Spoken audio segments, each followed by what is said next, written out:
Live from the tank on the campus of the College of Staten Island, CSI Sportsnet presents NCAA Division II men's basketball coverage live on the ECC network. In today's matchup, the College of Staten Island Dolphins take on the Jefferson University Rams. Good afternoon, everybody, and welcome to the McDonald's pregame show. My name is Joe Foreman, once again joined by my broadcast partner, Nick Durst. And Nick, the Dolphins got into the win column their last time out. A good win for them over Holy Family University. The Dolphins came out a bit slow, a 9-0 run to open the game for the Tigers. But after that, the Dolphins really bounced back well. Great effort at both ends of the floor. They were diving for loose balls. They were all over the glass. A lot to like from what we saw from the Dolphins earlier in the week. Yeah, a lot to like. They were very gritty, dominated on the offensive glass. So many second-chance opportunities that led to points. Messiah Mallory, double-double, tremendous with the rebounds. Jordan McAllister had a really good game, sneakily, too. He took a lot of shots inside the three-point mark, and that's where he makes his bread and butter. He was scoring at will, and Aaron Goldstein was the player of the game, his first big game here for the freshman. He had a career high in points, a lot of steals, a lot of assists, a couple of rebounds. He was diving all over the place. And overall, a tremendous team effort to get the first win of the season for the Dolphins. And today, they continue their tough early season here. I mean, they are doing 4 straight games at home, which is rare. But another tough opponent here tonight, or this afternoon, rather, against Thomas Jefferson University, the Rams, who are another top 10 team. And they are coming in here 1-2 as well. And they say very often early in the season, Nick, records can be deceiving. Both of these teams come in with a 1-2 record, and you said it. Jefferson University ranked in the top 10 in the first regional poll of the season. At the time they were ranked, they were 0-2. The Dolphins also started 0-2. They got a vote for regional ranking in the top 10. So both of these teams are teams that are expected to be good. Both have lost 2 out of their first 3 games, and you highlighted a lot of good performances from the game earlier in the week.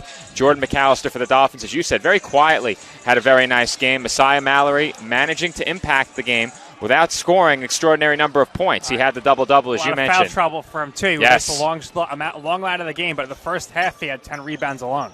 And another effort that we should highlight from that game as well, Michael Oyekanmi off the bench, both Oyekanmi brothers off the bench, with great efforts defensively, diving all over the floor for loose balls, getting in passing lanes, and forcing tough shots around the basket. You know that's something that head coach TJ Tibbs loves. Loves the grit, and who wouldn't?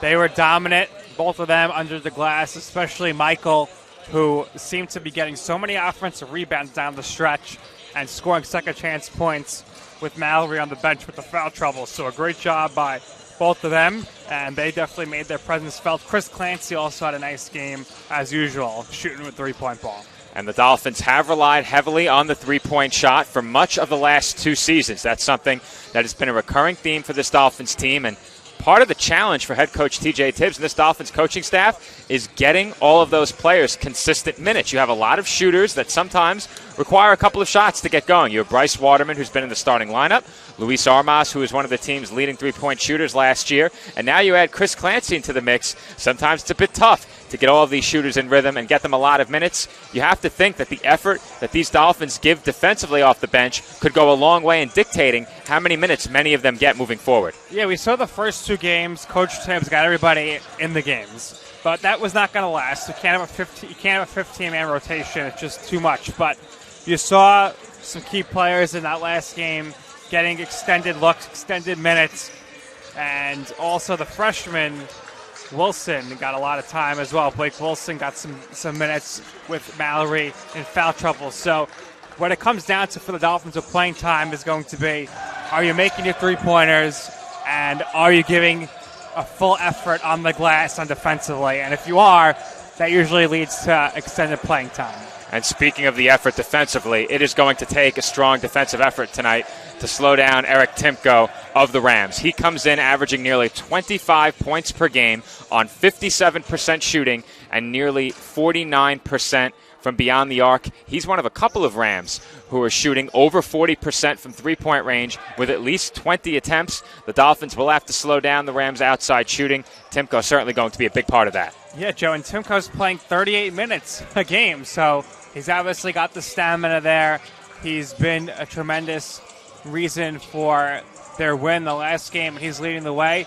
Hakeem Bird, also a key player, averaging 33 minutes per game.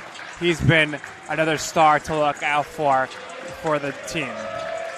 And in just a minute, we will have the introduction of starting lineups for both teams. As for the Rams, they come in having started the same 5 players in each of their first 3 games. So we think we know what to expect from their starting 5. The Dolphins may have some changes in their starting 5. We'll see that in just a minute. When we come back on the other side of this short break, we will have the starting lineups presented by Chi Aesthetics, Med Spa, and Wellness Center. Dolphins and the Rams coming up next here on CSI Sportsnet, a proud part of the ECC network. We'll be right back. Chi Aesthetics, Med Spa, and Wellness Center. Our approach to beauty and wellness begins with a holistic plan tailored to the unique needs of our patients. When we consult with patients, we let them tell us what their problem is. We don't tell them what the issue is. We find out what they're looking for, and we discuss, and then we give them options. If you're looking to achieve radiant skin, you've come to the right place. We offer hydrofacials, microneedling, Opus Plasma, peels, facial and laser treatments, laser hair removal, body sculpting, fat freezing, hormone replacement therapy, Botox, IV drip therapy, and more. We are open Monday through Saturday and are located at 720 Forest Avenue, Staten Island, New York, 10310. We hope to see you soon. Visit our website at www.chiaesthetics.com for more information. The Kettle Black on Staten Island, a top 5 wing joint in America by Food and Wine magazine. Serving daily lunch and dinner at the bar or on the floor. Perfect for family and group parties with top shelf drink and delicious food. From great times with good friends. Live sports and watch parties. To Staten Island's hottest nightlife. The Kettle Black features live music and DJs weekly. The Kettle Black features daily and nightly food and drink specials. The best Staten Island has to offer is at the Kettle Black.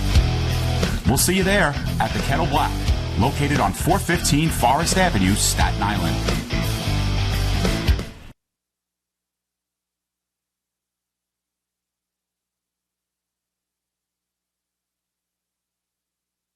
My path to a college degree would have been completely different had I not run Division II cross country for the University of Mount Olive. Having an athletic and academic scholarship was key for my success.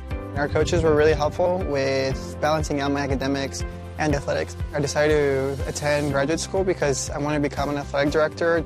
Receiving the postgraduate scholarship through the NCAA provided me with the flexibility to choose the school that I wanted. So now I know that I can accomplish any goal that I set for myself. And we are back from the tank. Joe Foreman rejoining you alongside Nick Durst. And Nick, you have the Chi Aesthetics starting lineups. All right, Joe. First for the Rams, we'll go in numerical order. Number 3, the junior guard from Philadelphia, Pennsylvania, Hakeem Bird. Number 12, the junior guard from Piscataway, New Jersey, Ahmed Barber-Bey. Number 20 is the forward junior guard, actually, from Pennsylvania, Eric Timko, who we mentioned in the pregame. Number 22, the senior center from France, Antonin Kemkang.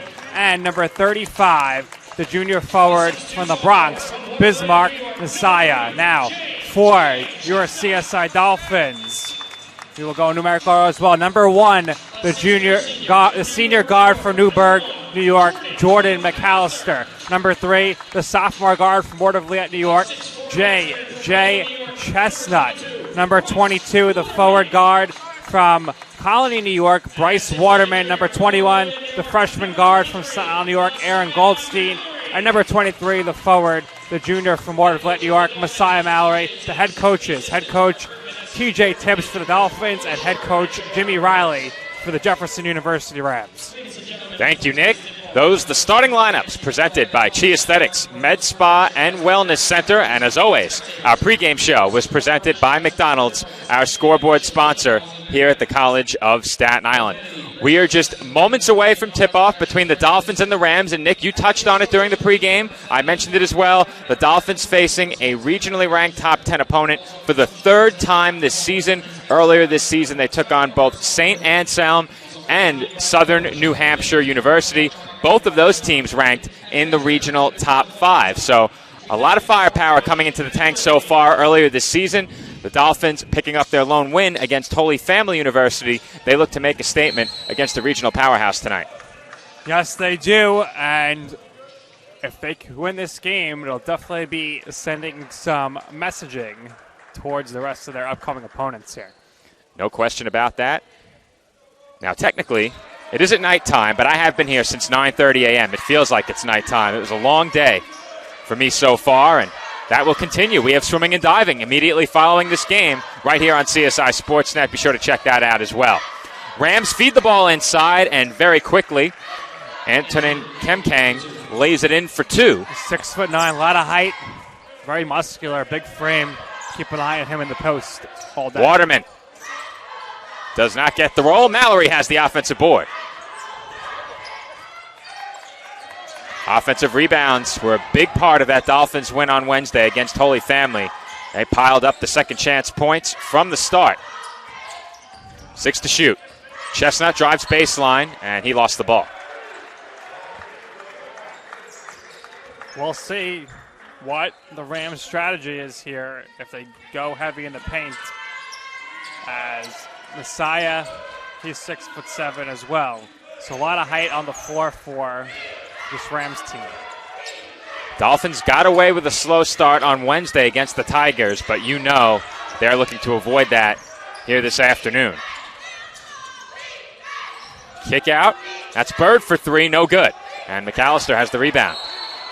He's quickly fouled. Definitely a foul. Not sure why Messiah thought he was not fouling him. He was wrapping McAllister up.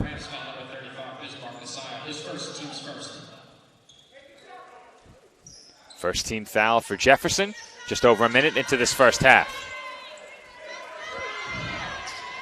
Dolphins will have to contend with a press early as Chestnut takes it across the timeline. 20 on the shot clock.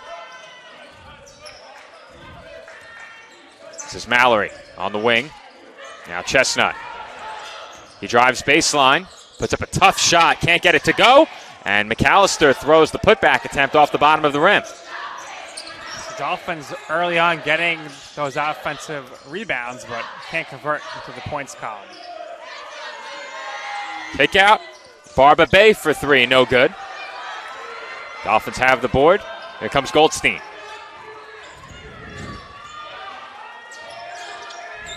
Mallory, left open. And that's a jump ball. Possession arrow favors the Dolphins. So I've never seen a ball roll around the rim and then get stuck before. I like that one.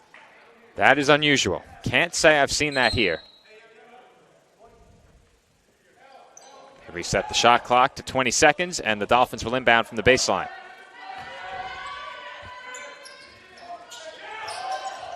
Feed inside for McAllister. And if that foul is on Insaya, that's his second. And it is. 2 quick fouls for Insaya. He's probably going to check out after this first shot.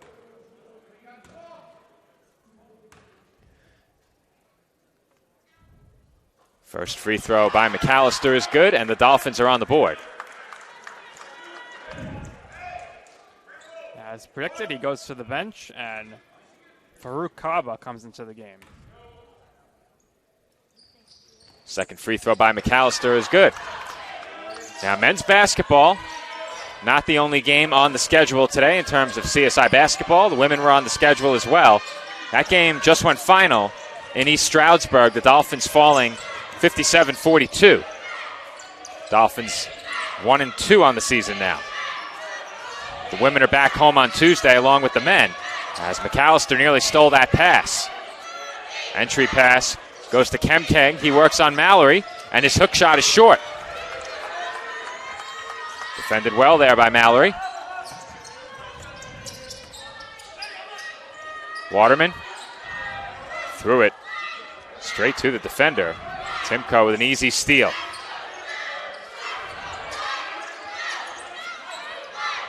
Kemkang into the corner. Rams working around the perimeter. Dolphins defending well. Mallory left his feet. Wide open three for Kaba is good. Kaba wide open. Easily able to knock down the shot. Waterman left open. No good. And another Dolphins offensive rebound as McAllister is fouled. McAllister today and last game very active on the offensive glass. McAllister already has 3 rebounds. Mallory also has 3 rebounds. Dolphins with a 6-1 advantage on the glass, due mostly to their offensive rebounding. Waterman's fadeaway won't go, and that was rebounded by Timko. Here comes Barba Bay, hop step, can't finish, and Kemkang is there for the putback. Well, he's right there, uncontested, because Mallory was guarding the player driving, so he's easily able to get the rebound. McAllister, too strong. Timko has the rebound. McAllister has a very high arcing shot. Could not fall that time. His shot is very difficult to defend. As that pull-up goes down, Hakeem Bird with the mid-range shot, and the Rams now lead it by 7.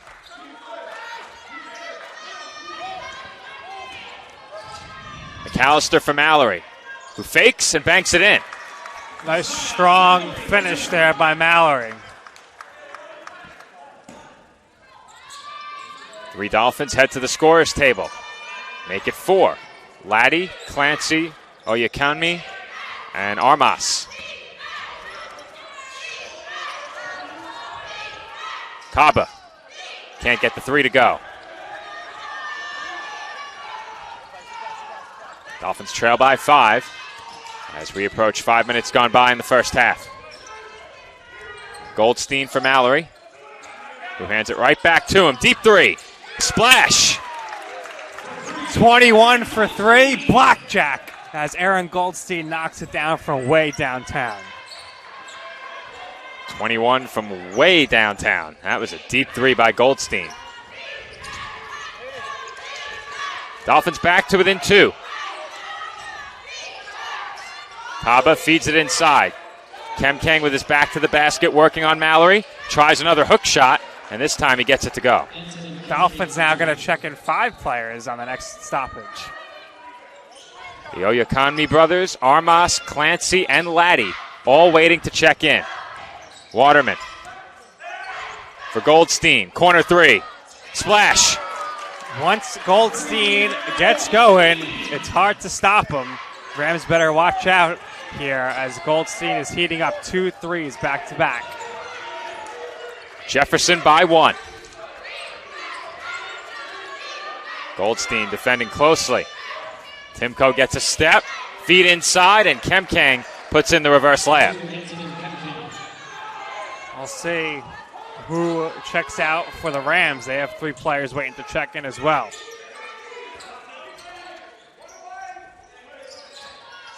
Waterman, corner 3. No good. Bryce off to a tough start shooting. He's 0 for 4. 3-pointer from Bird. Was halfway down.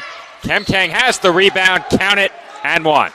Well, we've noticed early on here, Joe, is Kemkang, he's able to get a lot of offensive rebounds, and he usually ends up in a position that he's able to put the shots up and in with ease as we head to timeout. Well, Nick, we finally have a stoppage at 13:48, our first media timeout of this first half.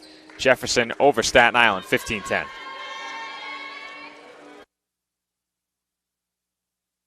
As a student athlete in college, I first got involved with the NCAA at the national level It was through the Student Athlete Advisory Committee, SAC, gave me an opportunity to advocate on behalf of all student athletes, to affect change and to make an impact. The NCAA is giving the student athlete a platform to voice their concerns and to be able to advocate for what's going to affect their well-being. The policies that are being put in place are speaking towards academics, they're speaking towards well-being, they're speaking towards fairness, creating a culture so that the student athletes have the best experience as possible.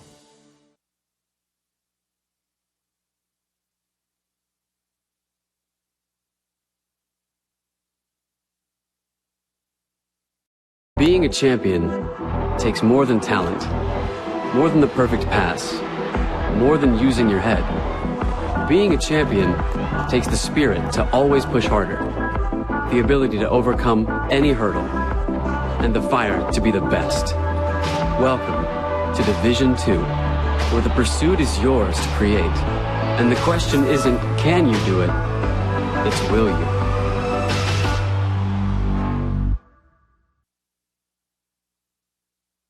And we are back from the College of Staten Island where the Dolphins trail by 5.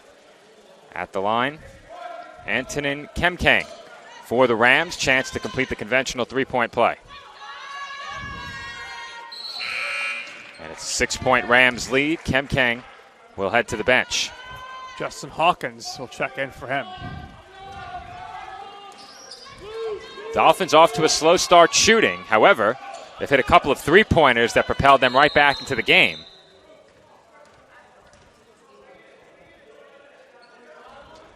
And it looks like they have clock issue. We'll get that sorted out. Dolphins will inbound from right in front of their own bench. Stephanie's all over it, making sure the clock's working. I think that might have saved the Rams a foul. Yeah, I thought Cabo was getting called for the foul. As did I.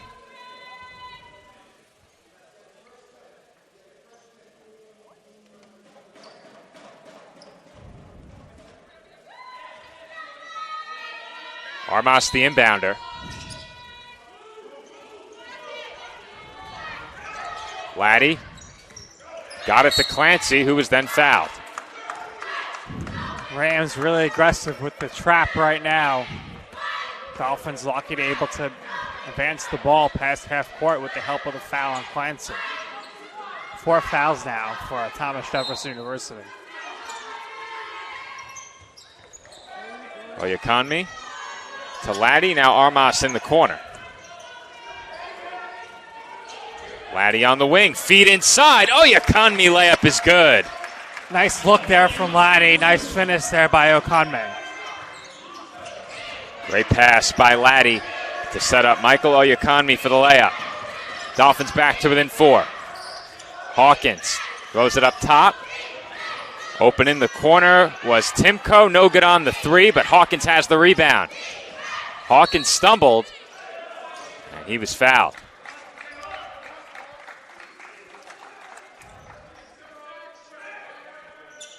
That's going to go on Adelaide. Oyukame.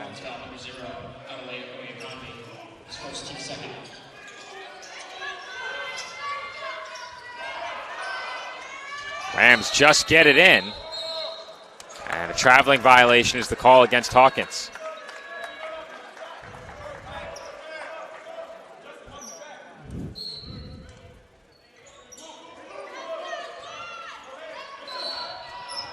Clancy had it knocked away. Dolphins are having a lot of trouble with this full court press.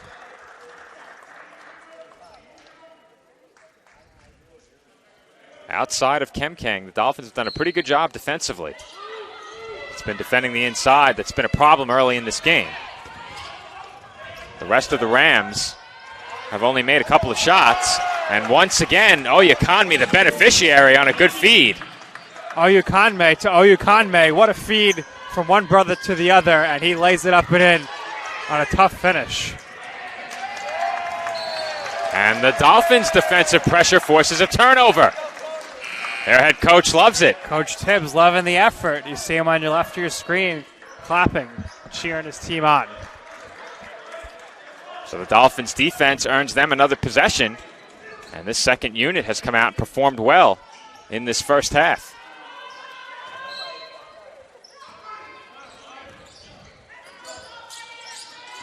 Oyakami on the drive. Kicks it out.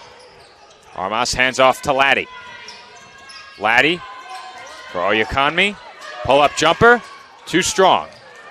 And rebounded by Kemkang. Yeah, Joe, I'm not sure if on that foul the clock reset, the shot clock, so maybe the Dolphins rushed it then. Timko. Defended well by Clancy. Didn't give him any space. Kemkang spins in the post. Reverse layup is good. Hard to stop Kemkang. He's already off to a great start with 13 points. The Dolphins don't have anyone on the floor right now who can match his size. Armas for three. No good. And Kemkang nearly lost the rebound going over the back of his own teammate.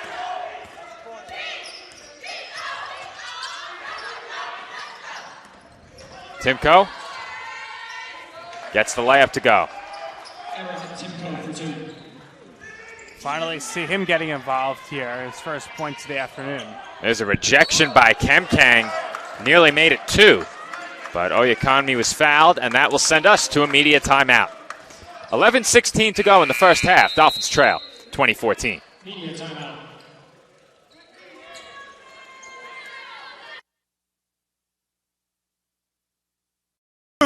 No, I'm right. The podcast that uncovers the origin stories of some of the biggest names in sports, media, and entertainment.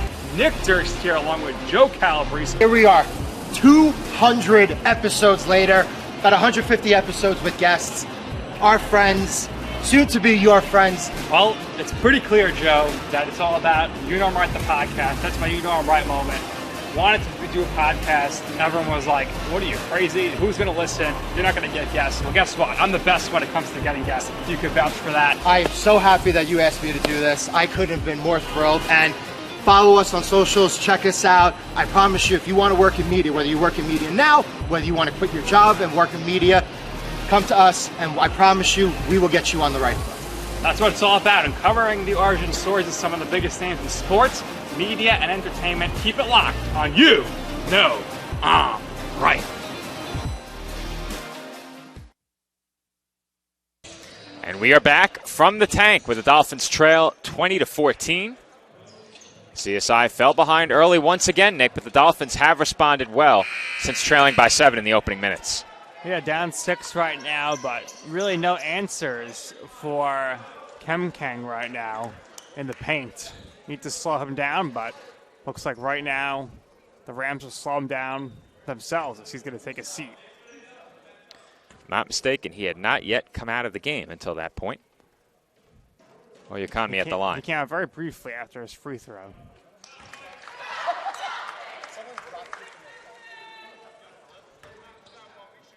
Five-point game now.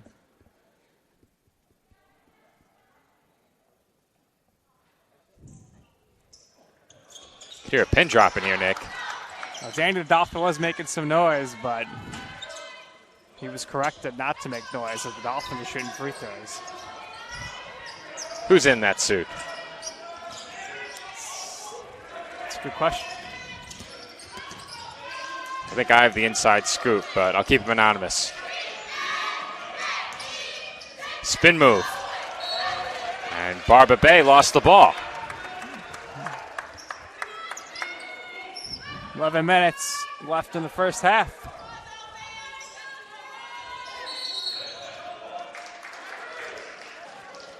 And I believe a foul was called away from the inbounder. 6 fouls now for Thomas Jefferson. They said Hakeem Byrd grabbed the jersey of Shamar Laddie. Clancy. Risky pass. Watch out, Tyler. Oyakami. Bad pass. Timko read it well. And Saya looks to back down Armas. Luis stands his ground. Corner 3 on its way. And Kaba can't connect.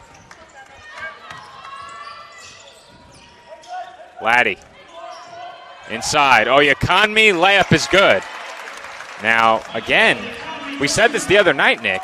I think Isaiah touched the backboard. Looked like it. And that would have made that basket good regardless, but there was no whistle.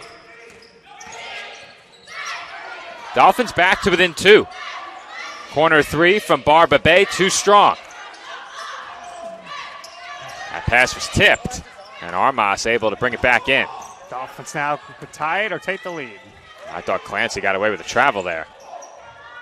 Nice fake by Oya Kanmi, and he banks it in. Timeout, Rams. Well, Joe, it's interesting because 2 of the better three-point shooters on this team, Clancy and Armas, have been in the game. They haven't taken any attempts, or 1 attempt from 3 they took, and it's been all about the post game right here, and it's been the reason why the Dolphins are now tied up at 20. Dolphins shooting just 6 of 17 thus far, but that hasn't stopped them from working their way back into a tie game. CSI right now in a 6-0 run since that last stoppage. Absolutely, tie game now, and a great job by that second unit off the bench. Now the first unit looks like all the starters are going to check back in. We spoke about it during the pregame, Nick. A lot of the players on that Dolphins bench looking to make a case for more playing time, looking to make a case for being a part of the CSI rotation in a big way, and I think the bench unit out there in this first half did a really nice job of that. Absolutely. They led the way to where we are right now. 20-20 game, 9:50 left in the first. Said it before as well. The Dolphins had a tough time slowing down Antonid Kemkeg. But other than that, the other Rams haven't shot it well. No other Ram has made more than a single field goal. Kemkang 6 of 7. A lot of Kemkang's points off rebounds as well. Kemkang 6 of 7. The rest of the team was 3 of 11 before that basket. And Hakeem Bird is able to lay it in for 2. That ends the Dolphins' run. Chestnut's floater off the window and in. Chestnut with a nice burst to the basket and laying it up and in. Chestnut, a player who can score from anywhere on the floor. As McAllister thought he had forced another turnover. Looked like it. Maybe we're going to get a review, but perhaps not.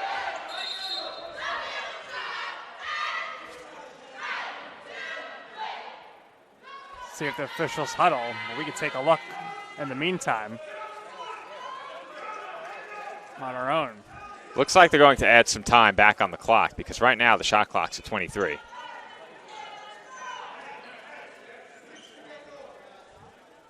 Take a look on the screen to see if McAllister touched that.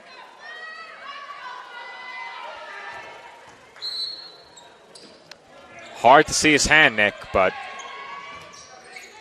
it appeared as if it was possible he didn't, I thought or at least didn't touch it last. Tossed it away, but the referee had a good view. Backcourt violation. 10-second call.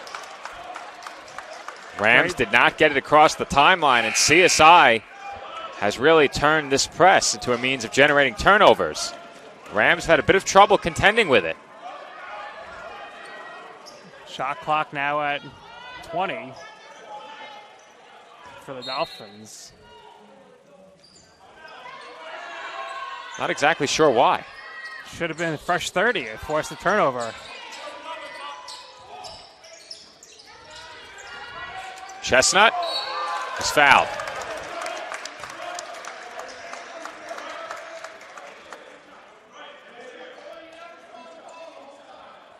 Rams foul number 2, Troy McGregor, his first personal foul.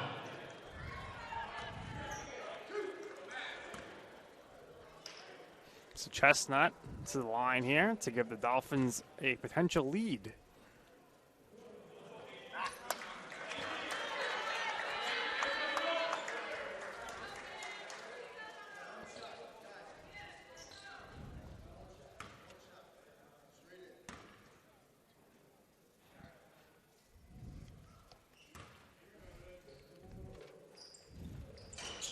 And the Dolphins take the lead.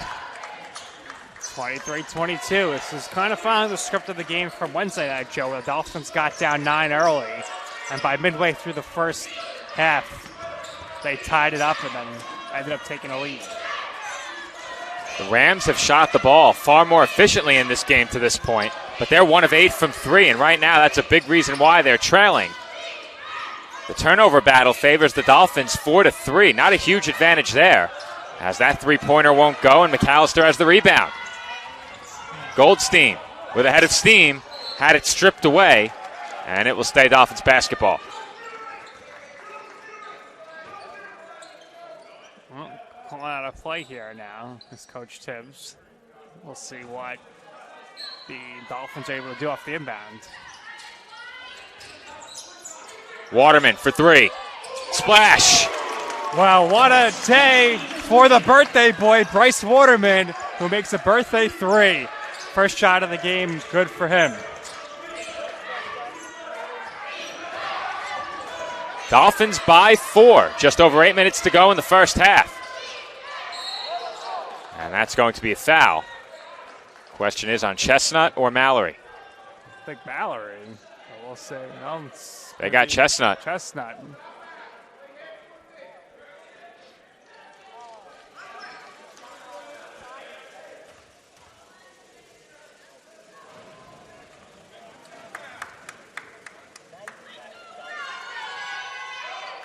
And the free throw is good. Hakeem Byrd now has 5.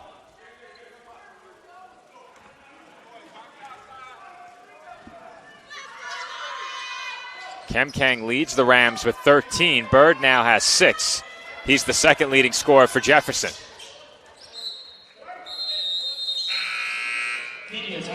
And we have a media timeout as that ball rolled out of bounds. Our score, Staten Island 26, Jefferson 24. 7:58 on the clock in the first half.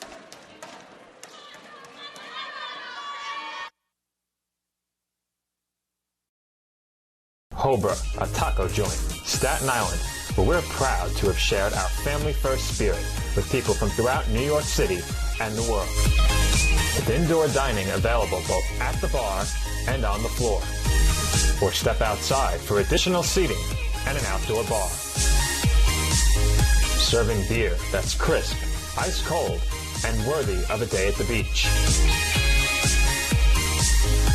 Cocktails that explode with flavor. And great food made with the freshest and healthiest ingredients available. Events feature food and drink specials. Live music. And the best of Staten Island nightlife. Your CSI Student ID saves you 10% on your dine-in order at Hobra. Visit us at 412 Forest Avenue, Staten Island.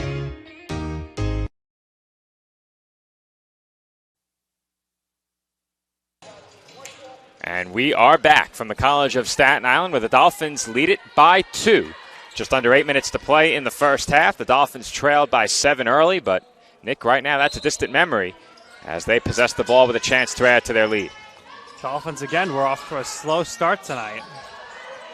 Nice feed inside to Mallory. Better defense by Nsaya on the rejection. And then the mid-range shot won't go off yet another Dolphins offensive rebound. Emphatic rejection there. Three-pointer is short. And the rebound goes right to Kem Kang. Wide open three. Barba Bay, and he gets one to go. Barba Bay puts his team back up 27-26. Second three-pointer and 10 tries for the Rams. Goldstein left open. And he is fouled from beyond the arc. So he'll go to the line for 3 shots. That almost dropped. It was almost a chance for a 4-point play. Rams foul number 12, Ahmed Barba Bay, his first personal foul. And Nick, the Rams had accumulated quite a few team fouls early, have slowed down since, which has helped them a bit. Yeah, 8 fouls now, though, so Dolphins, we'll see if they get a little more aggressive going to the basket to get to the free throw line. Dolphins not typically a team that attempts many free throws, but once Goldstein takes his next 2, the Dolphins will have attempted 9 from the line. The second unit getting set to check back in. Everybody but Goldstein will come off after this shot. Dolphins bench played well. Starters were able to pick up right where they left off. CSI briefly had a lead, I believe 3 or 4 points. Largest lead for the Dolphins was 4. Largest lead for the Rams, 7. And Goldstein goes 2 of 3 from the line. Lottie will check in for him. Dolphins back up by 1. CSI continues to utilize that press. Rams taking their time here. They have 2 seconds. And able to get it over was Kaba. See how this smaller unit is able to stop Kemken. Jab step by Kaba. He kicks it out. And Saya surveys the floor with 6 to shoot. Kaba rattles out the 3. 2 of 12 from downtown for the Rams. Clancy, no good.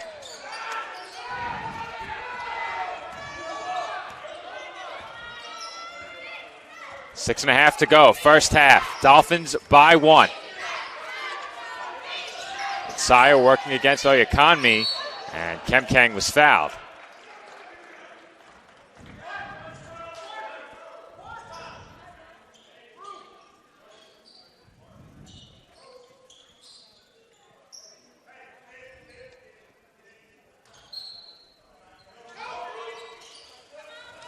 Rams will inbound from the baseline. They send it out toward the perimeter.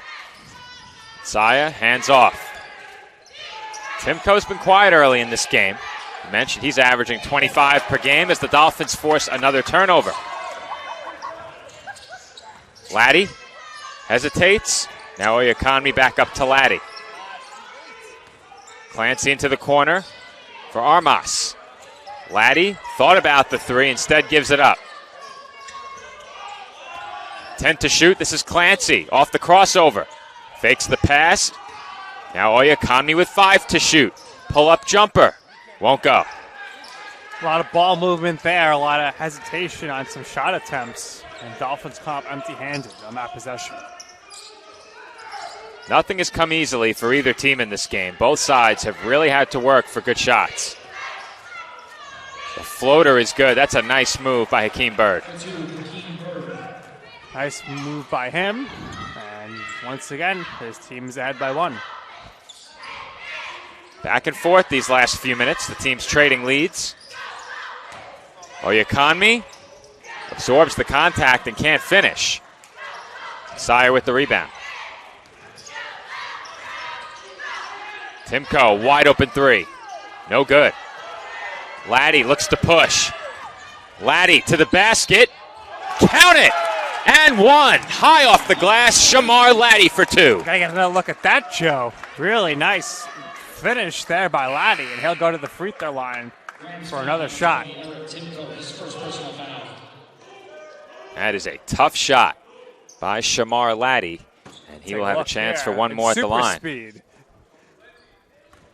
We'll slow it down and get one more look after this free throw. Like the flash out there. I was about to say, Laddie's a lot quicker than I recall from just a few moments ago. He's so good with those lateral movements. There it is in real time. Goldstein checks in for him now. So this is the first time we're seeing any mixture of the units here between the starters and the bench. Bird for Kemkang and Saya. The Dolphins did a nice job there to recover, but Timko was left open and he knocks down a 3. Well, you may have said it before, Timko's been quiet, but if you're the Dolphins, you don't want him to get going.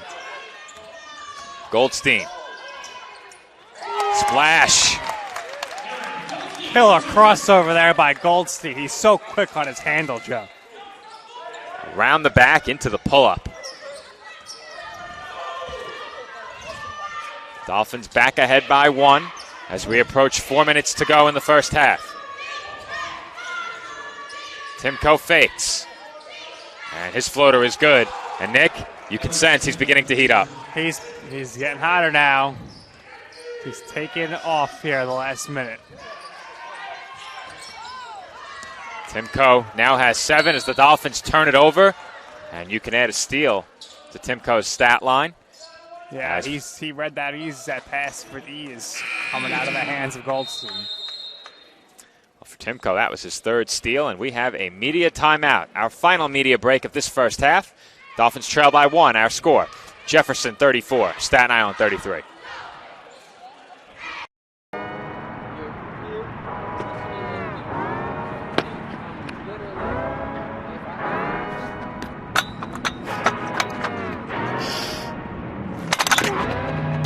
I was the kid who would do surgery on my teddy bear and like have my sister be my patient, and I would wear the stethoscope and the lab coat. I was that kid. Wayne State Medical School has been my dream medical school since I was 5.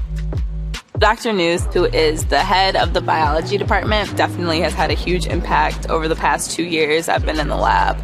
He took a chance on me and actually gives me the power to actually do things. Athletics are important, but so is service, so is research, so is becoming a better person. And we expect you to do well athletically, but don't forget the reason you're here, which is to give back to your community and to get good grades. I've had so many experiences with underprivileged people and just seeing that they want the basic things that people get out of life. And if I can help in any way, that just kind of warms my heart. That's why I want to be a doctor, to serve those who have been dealt a bad hand. And we're back from the tank with just under 4 minutes to go in the first half. The Dolphins trail by 1.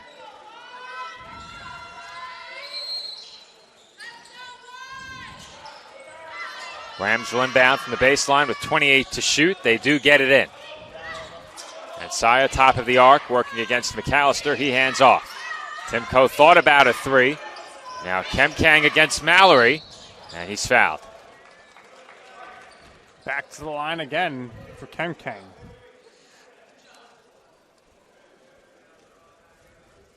Dolphins foul number 23, Messiah Mallory, his first personal foul. All the starters back in for the Dolphins. You have to think it's likely that the starting 5 will finish the half for Staten Island. This has been another very back and forth game, much like our game on Wednesday. That free throw way off. And Kemkang goes 1 of 2 from the line. Long pass up the floor. Mallory can't get the bank shot to go. Rams have done a really good job making things tough for the Dolphins around the basket. You mentioned their size earlier, Nick, and it's really helped them slow down this Dolphins offense around the rim. Timko drives and finishes.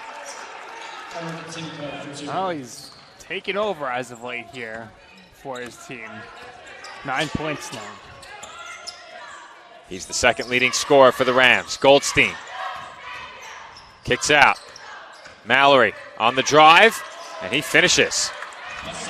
Thought he might have potentially been fouled there, but nice job by Mallory to finish that. Said it all season last year, Nick, and the year before that, but Mallory is just so versatile for this Dolphins team. He can do it all. Can attack off the dribble and knock down the jump shot from anywhere on the floor. Defensively as well. Makes a major impact, and it looked like the Dolphins might be close to making a substitution, but it appears the bench changed their minds. That was Blake Wilson at the scorer's table for a couple of seconds, as we have another whistle and foul against the Dolphins. Some mind games, perhaps, with the competition. Perhaps. We saw Blake Wilson go to the scorer's table for a few seconds, but maybe things changed with the foul. Rams in the 1-and-1 bonus here. Kemkang at the line. He knocks down the first free throw.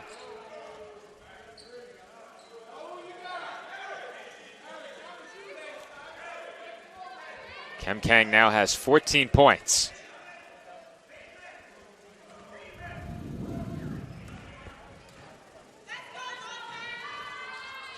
His second free throw is good.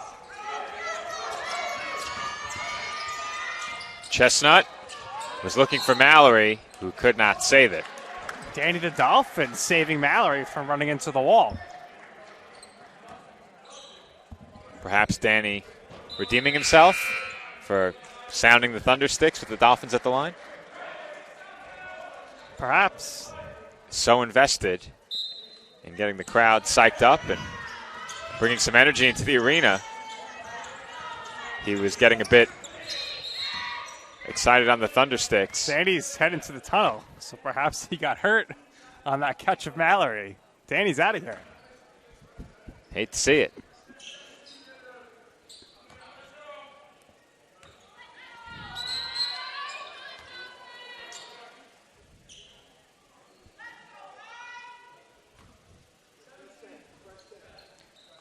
Looks like they might be missing our boy Pat Fleming over there. Definitely are. Danny's upstairs now. He's heading to the stands. Pat, of course, our game clock operator. Away for the holiday, starting today. 10 to shoot for the Rams, who once again took some time to get it across half court. And Sias' floater in heavy traffic won't go. And Chestnut was fouled. 10th team foul in the Rams. So Chestnut will go to the line. Rams foul number 35, Bismarck Messiah. Double bonus for the Dolphins with 1:53 to go in this first half. And now it appears that Blake Wilson will check in along with Shamar Laddie. Let's not speak too soon because as Laddie's making Good point. his way backwards, Joe. I think Laddie's not going to come in because he's probably going to come in for Chestnut, who's shooting. Goldstein didn't come in a bit early with that second unit. Yep. So They call me Joe Stradamus for a reason. Blake Wilson finally makes his long-anticipated game debut in the final 2 minutes here. Well, I thought the starters might finish the half at about the 3:50 mark. I was wrong.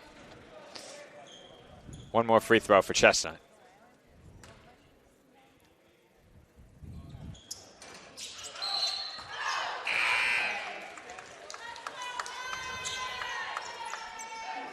Dolphins back to within 3. Only starters in now are McAllister and Mallory.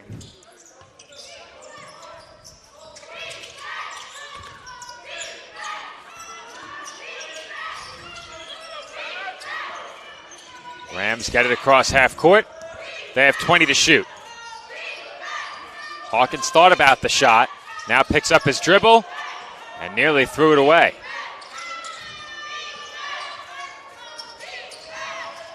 Barba Bay is fouled.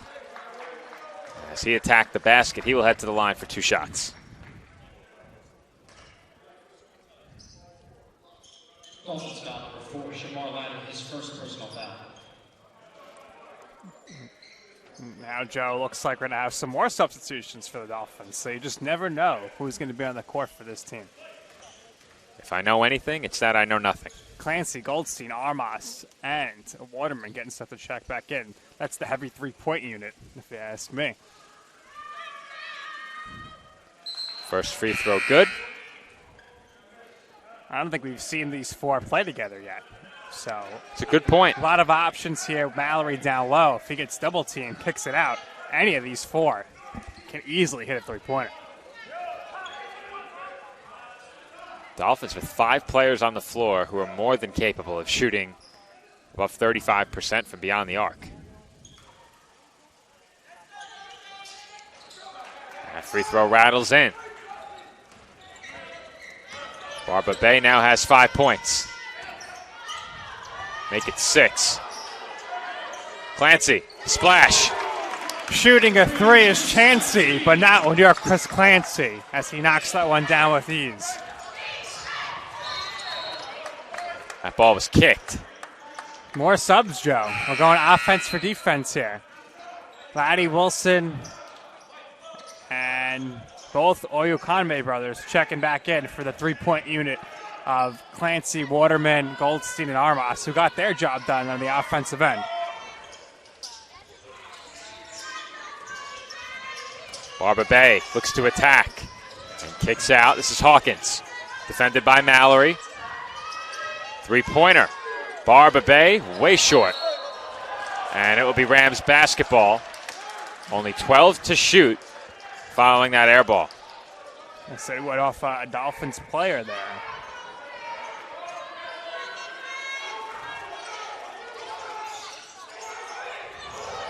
Bird.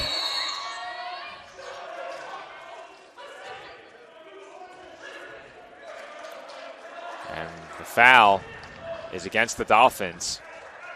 Adeleo Yakonmi on the inbound was whistled for the 9th team foul. And Timko will go to the line for a 1-and-1. And the offensive unit will check back in. Mallory, the only consistent here on both sides of the court right now.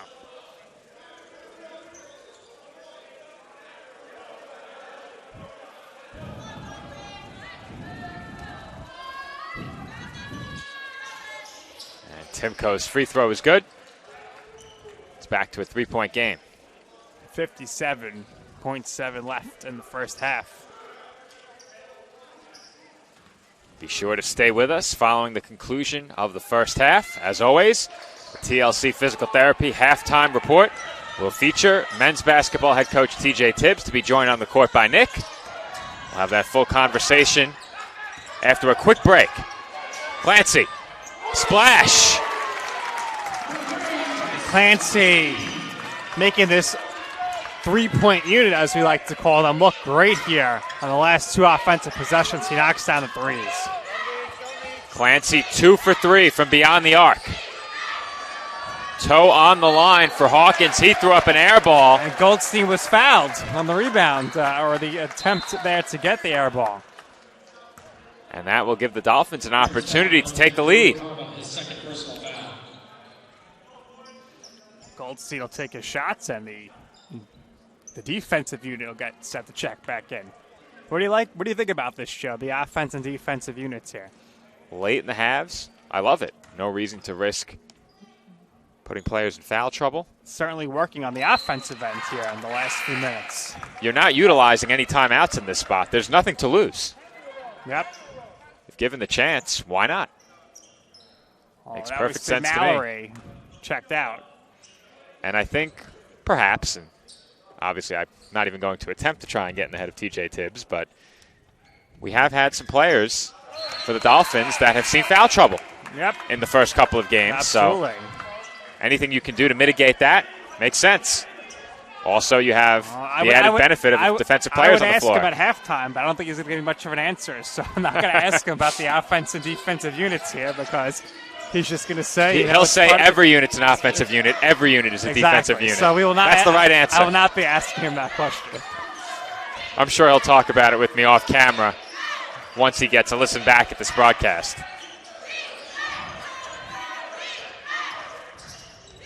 Timko on the drive, and he draws contact. That will send him to the line for 2 free throws. And now the Rams have a chance to take the lead here with just a little under 11 seconds left. And then the Dolphins will check that 3-point unit back in the game, plus Mallory. And we'll have a full 5 subs after these shots, if they're good. If the Rams do take the lead, that's our 10th lead change. These two teams locked in a good one. And with 5 players coming in, the coaching staff is able to draw up a play here for them once they check in the game. First free throw is no good. So it looks like the Dolphins, at worst, would go into the half tied. But and when you're starting the game down 9, can't ask for much more. Perhaps I speak prematurely. We've seen the impact of offensive rebounds on CSI's last couple of games. Dolphins got a chance to take a lead here. And the Dolphins will use their 30-second timeout. It's use it or lose it. So the Dolphins will draw something up here. Be curious to see which 5 are on the floor coming out of the timeout. You have to think perhaps the same 5 that we've seen. That 3-point unit, as you've called them. And so far, it's worked. Every time they've had an offensive possession here, they've scored over the past minute and a half of game action. And I think something we've seen from the Dolphins this season that they lacked, especially late last season when they played with a very short rotation, They have a lot of depth on the bench, which is obvious, but a lot of that depth brings with it great shooting. Yep. And I think that really helps the Dolphins. You don't have to have Waterman or Armas in the game at any given time to have the threat of a player who can immediately pull the trigger on a three and knock it down. 4 players on this roster who can hit a three at any time: Armas, Clancy, Waterman, and Goldstein. Though I have to say, I do miss CV3s. Chris Velasquez, of course, graduating after last season. Threes. That too. Goldstein for 3. Splash! Well, we didn't want to speak too early about the score, but the Dolphins head to the half with the lead, Joe, and we'll get set up after this replay for our halftime interview. I know what you like to say, Nick. Good as gold as we head to halftime. Good as gold. Dolphins by 3. We'll be right back with the TLC Physical Therapy halftime report. All right, we're going to look up here today.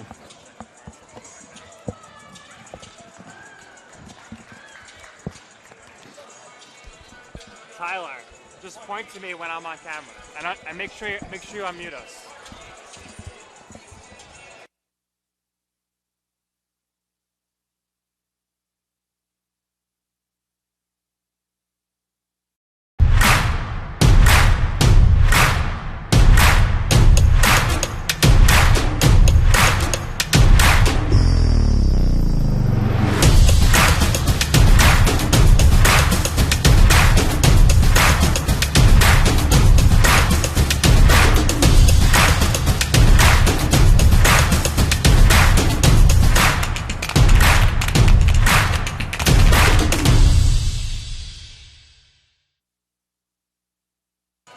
And we are here on the court side for the TLC halftime interview with Coach Tibbs. Coach, big ending to the half right there with that offensive unit scoring on every possession. Aaron Goldstein taking over there at the end. It seems he's getting more and more comfortable every single game with these veterans. Yeah, I think the older guys are helping him out as well as the other guys. I think Blake Wilson came in and played a pivotal part of playing defensively right now. So it's hard being a freshman in college basketball, especially with the type of schedule we're playing. I mean, how about Jefferson, right? I mean, they're a really, really good team, well-coached, historical program. And we're in a dogfight right now, but proud of the way the kids are playing hard. The second unit came in, and I thought they changed the game. I thought they came in and gave great energy. You know, sometimes we're going to sub all 5 guys. Sometimes we're going to go a couple guys at a time, but that unit just really ratcheted up the energy of the game. So credit, because Jefferson came in ready for a fight. They're such a great team, and we're in a good game right now. Yeah, the second unit came in, took you out back into the game. You were down a little bit early. Talk about Michael and Adelaide playing together, the brothers. There's just great chemistry on the court, and it shows with the results in the score. Right? Yeah, the bunk bed brothers, right? So, I mean, they love playing with each other. They do. They're great. I mean, I'll tell you, Adelaide's an awesome big brother to Michael. And Adelaide wouldn't be in this program without Michael, his younger brother, and a couple other guys. So it's great to see them out there. They have chemistry. They yell at each other like brothers do. But that's how everybody else on the team is. So it's fun. And Staten Island should be out here to watch those 2 Curtis kids who have tremendous high school careers come out here and support them, and the other Staten Island guys too. Absolutely. Tuesday night, the next game here in the Tank. Make sure you get out here. Coach, thanks for your time. Best luck in the second half. All right, thanks for having me. All right, that's going to do it here for the TLC halftime report. We'll take it to break now. We come back to the conclusion of this game between the Dolphins and Thomas Jefferson University.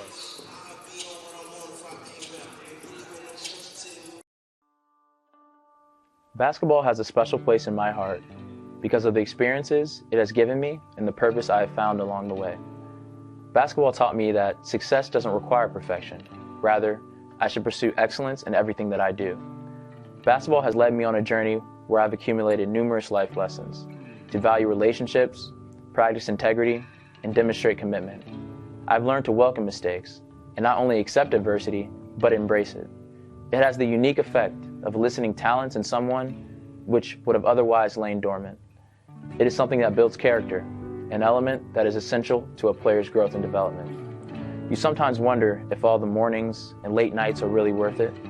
Then you look to your left and right, and you see your teammates beside you, and you know you're not alone. And it's comforting. When you're part of a team, there's a special joy in playing for something bigger than yourself. Basketball taught me how to embrace a community. Like music, it brings people together. When you make contributions to your team, your program, it's a rewarding feeling knowing the impact you have on the larger community when you observe how much it inspires the people around you.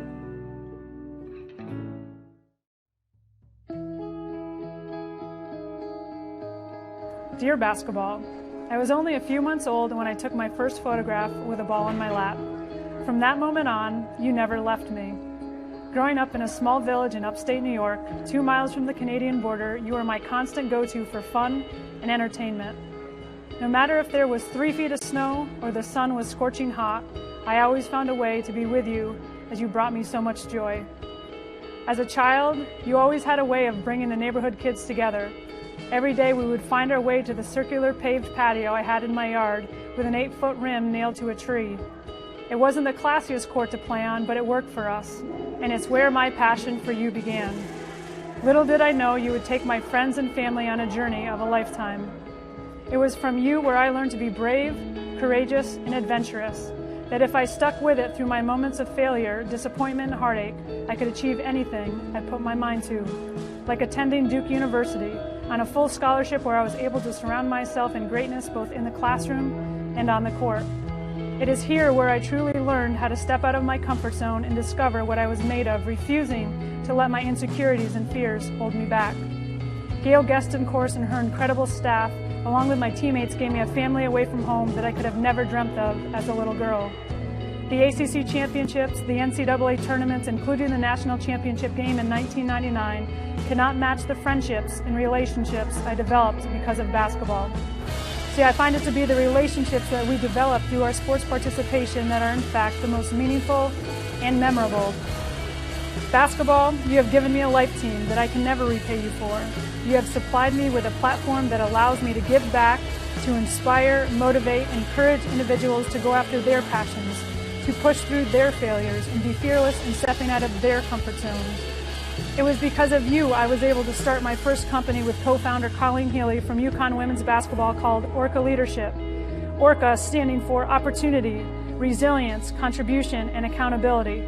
All 4 pillars we learned from playing your game. Even further, we were able to start up our own academy called Beyond the Game Academy, helping athletes across the country reach their dreams. I could have never imagined this life, and I have you to thank. Thank you, basketball. The opportunities that basketball provided for me has been crazy. Being able to travel all over the world, to even a different country, just being able to meet so many different people and build so many different relationships has definitely just opened so many doors for me. Opportunities that basketball has provided me, just to meet a lot of people, travel a lot of places, around the world and also around the country. It's just, a great experience to make me a more well-rounded person. Just being able to learn from my teammates, learning really what sacrifice is about, learning about hard work, just being a part of a team, having that support group, having somebody that's there to support you no matter what.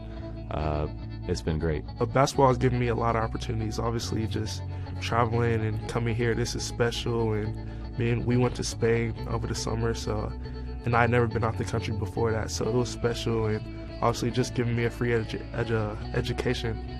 It's a big thing, and I'm glad basketball has been able to do it for me. It's provided a lot of opportunities, provided me to get a college degree, travel places that I never thought I would travel to, and just meet new people. I'd say basketball has just provided me with a variety of opportunities.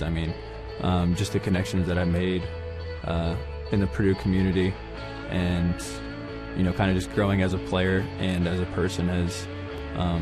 I'm definitely blessed and grateful to have all these opportunities. Dear basketball, since I was a kid, you have always been a way for me to clear my mind of everything going on in life and just have fun playing and competing. You led me to seeing you where I've become a part of a close-knit basketball family. You've let me build a relationship with my brothers that not many people get to experience, and these relationships have been able to grow and will certainly last a lifetime.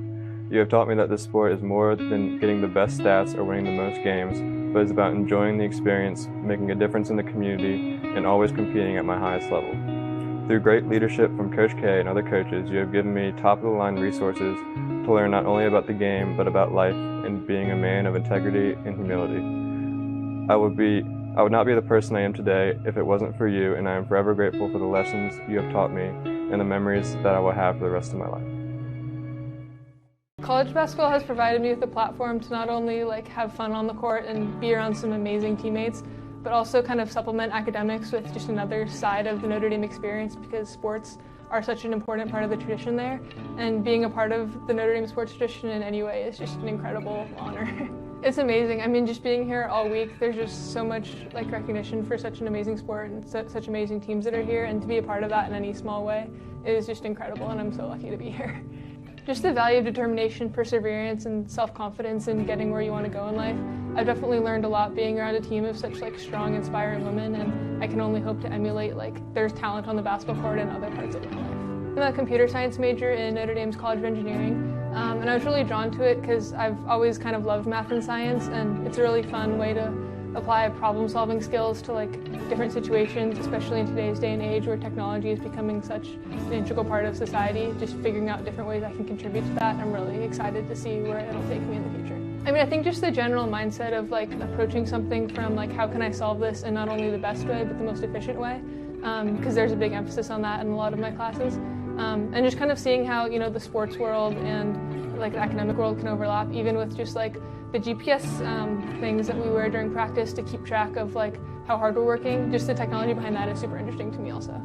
When I first came to campus, I was hoping to get involved in the women's basketball program in some way, and I applied to be a manager, and I thought that would be an awesome opportunity, super excited. And then I got an email about walk-on tryouts. I'm like, oh, this would be a great way to like go meet other girls to, you know, play pickup with. I had no idea it would lead to any of this, trust me, but I'm so glad it has. And after that, that's how I met some of the women's basketball people and how I got connected to be a team manager for the program. So I started doing that first semester of my freshman year, and then, as you probably know the story, last year with the 4 ACL tears, they just needed another practice player kind of thing. So I turned from a manager to a walk-on and got the opportunity to go in some games, just help the team out any way I could, and that was an incredible ride, obviously ending with the championship last season, which was amazing. And then same thing this year, kind of just some injuries happened and they needed someone to step up. So, I mean, I'm here to be whatever they need me to be, and I'm so blessed to be a part of this program in any way.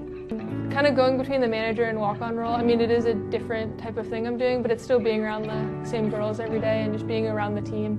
And for me, that was such a valuable thing. And again, like, I guess my passion for basketball and how much I just love the sport kind of made that seem easy. Not really something I thought about a ton, just because every day it wasn't about like what I could do. It was just about kind of getting out and playing the game I love every day and just being around it in any way. Basketball has given me everything in my life. Like, it's given me a chance to get a college education. You know, it gives my families to take like trips to these cool tournaments we go to, and most importantly, my relationships with the people I've met throughout the years, and Coach Izzo down to my junior high coach. You know, it's provided me with great relationships with teammates and, you know, guys that I'll be talking to for the rest of my life. Basketball has provided me with just obviously the education portion of it is huge, and also just the relationships I was able to build with my teammates, guys on different teams that go to my school, like the football team and the soccer team. There's also just the relationships that I'm able to build outside of, you know, athletics, and that's just, I believe that's huge, just being able to go and meet new people, especially at a big university like Ohio State, and just kind of get your network around and just see the way different people think and react to things. I'd say basketball provided me with, I guess, the opportunity just to be around good people and meet people that can help me in life and give me a free education and be able to somewhat set myself up for a better life. It has offered me the opportunity to go to college, to leave my hometown, travel the world, build outstanding relationships and friendships. I'm forever grateful and owe a lot of gratitude to the game of basketball and to God for putting the basketball in my hands. So basketball has really blessed me a lot.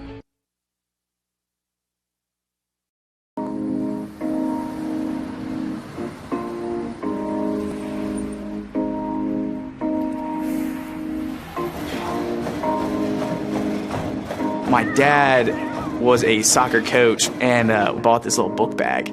I could sit in the book bag like facing backwards and look like my legs out. So I'd be in his book bag when my dad coaches and the ball's going around. I'm like kicking at the ball in the back, and my dad's like, "We have a prodigy." So he put me into soccer and it just progressed from there. The catalyst was the opportunity to play soccer at a Division II school.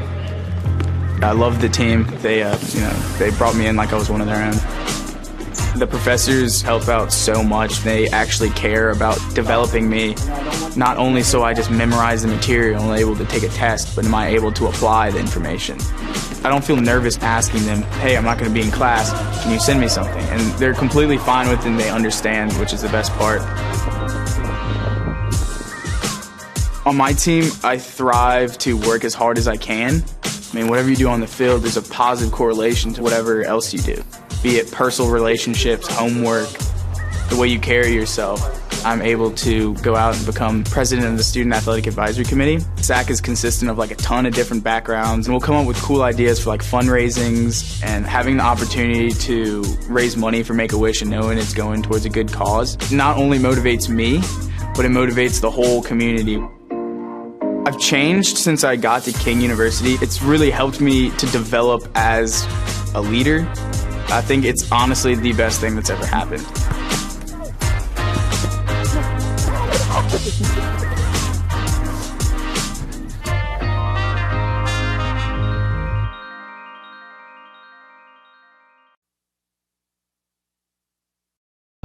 Being a champion takes more than skill, more than endless drills, more than using your head. Being a champion takes the heart to give it your all, the agility to thrive from any angle, and the relentless drive to be the best. Welcome to Division 2, where the pursuit is yours to create, and the question isn't, can you do it? It's, will you?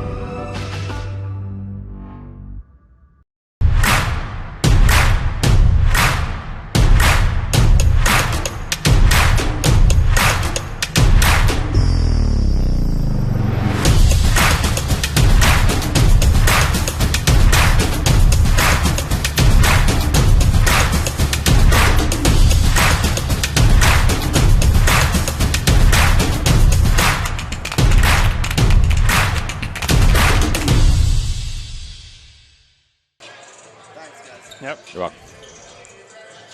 And we are back from the tank for the start of the second half, where the College of Staten Island leads Jefferson University by a score of 47-44. Aaron Goldstein hit a big three to bring the first half to a close. He's having another nice game coming off of his player of the game effort on Wednesday. Yeah. Goldstein leads the Dolphins with 15 points. He was as good as gold to end that first half. That three-pointer rattles out. Rebound by Mallory. Goldstein now on pace to once again go for his career high in points. On pace for 30 in this one. Mallory working against Kemkang. Lefty hook shot, bit off balance, won't go. And Mallory with an emphatic rejection of Barba Bay. 2 straight games at a big block. This time was able to catch it and get the Dolphins possession. Waterman. Short. Rebounded by Nsaya. Nick, that block on Wednesday night was something else. Into the stands, and the Fanatics were sitting right there. They got hyped. Souvenir for the student section. Timko in the corner. Finds Nsaya on the cut. And he was fouled by McAllister. Early foul here on the Dolphins.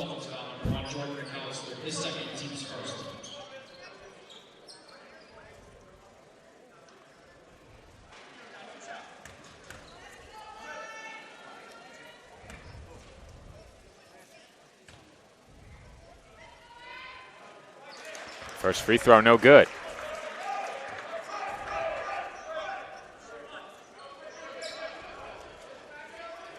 Rams in their last 2 games have scored 89 and 87. They're about on that same pace today. Dolphins in the 90s in their last game. Also on that pace today. It's now a 2-point game. Corner 3. Splash. 21 for 3. Blackjack. He's as good as gold from the corner. Aaron Goldstein with another 3-pointer. Now with 18 points. Goldstein, the Dolphins' leading scorer. And the Rams answer Ahmed Barba Bey from downtown. Barber Bay with a few threes now of his own in this game.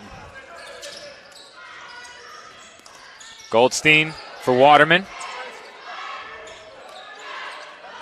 Waterman is fouled. Bryce Waterman celebrating his birthday today, playing in this game. The graduate student. 1 3-pointer so far this afternoon for him. Chestnut up top for Mallory. 19 on the shot clock.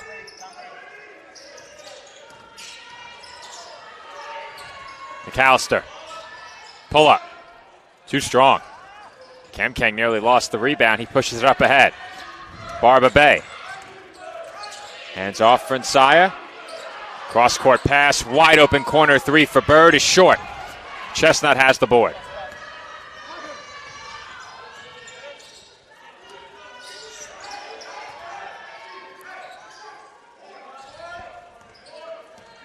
Dolphins get a play in from the bench. Goldstein into the corner. Waterman wide open. Splash. Bryce Waterman in the corner, knocking it open, the open three. Good court vision by Goldstein. Mallory wanted the ball in the paint, and Goldstein saw Waterman wide open in the corner, and he knocks down the three. Dolphins by 5 as we approach 3 minutes gone by in the second half. Timko into the corner. Bird and Saya. Barba Bey for 3. Barber Bay with his second three-pointer of the half.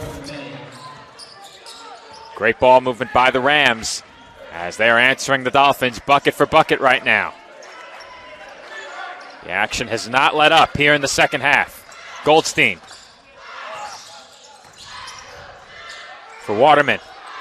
12 to shoot as the entry pass is poked away by Kemkang, and Mallory throws the ball off of him. Great on-court IQ there by Mallory to throw that ball off to the defender to maintain the Dolphins' possession here. Only 8 seconds, though, on the shot clock. That play undoubtedly saved the turnover. Goldstein goes up and can't finish. Ball still loose. Mallory has it, and he throws it down. He slams it home. And that's getting the crowd hyped up. Even our engineer Tyler is flexing some muscle there. He'll get the replay of that for us on the next whistle. Dolphins continuing to chase after offensive rebounds as Laddie tried to save it and could not. Nick has his first touch of the season. All right, I got the assist here if somebody scores. McAllister will head to the bench. Michael Oyakonmi into the game. Haven't seen Laddie and Goldstein play together yet this season. Two guys who are on the defensive end diving all over the place and picking pockets. Timko. Defended closely by Waterman. 5 to shoot. He kicks out. Open in the corner. Bird. Off the mark. And Mallory has the rebound. 8 rebounds for Mallory.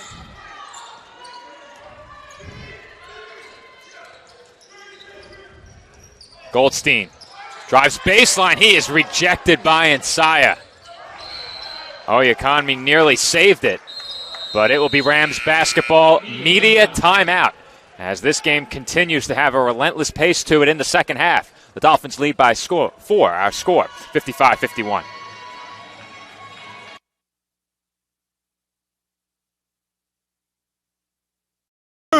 No, I'm right. The podcast that uncovers the origin stories of some of the biggest names in sports, media, and entertainment. Nick Durst here along with Joe Calabrese. Here we are, 200 episodes later, got 150 episodes with guests, our friends, soon to be your friends. Well, it's pretty clear, Joe, that it's all about You Know I'm Right, the podcast. That's my You Know I'm Right moment. Wanted to do a podcast, and everyone was like, what are you, crazy? Who's going to listen? You're not going to get guests. Well, guess what? I'm the best when it comes to getting guests. You could vouch for that. I am so happy that you asked me to do this. I couldn't have been more thrilled. And follow us on socials. Check us out. I promise you, if you want to work in media, whether you work in media now, whether you want to quit your job and work in media, come to us, and I promise you, we will get you on the right foot. That's what it's all about, uncovering the origin stories of some of the biggest names in sports, media, and entertainment. Keep it locked on You Know I'm Right.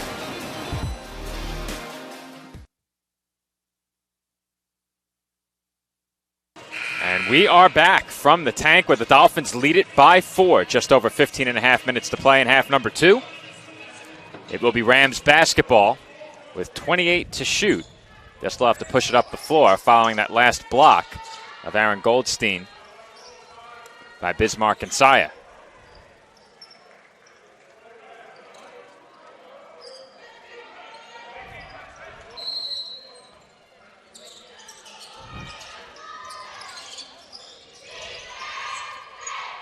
Timko defended by Waterman. They have 4 seconds to get it across the timeline, and they do.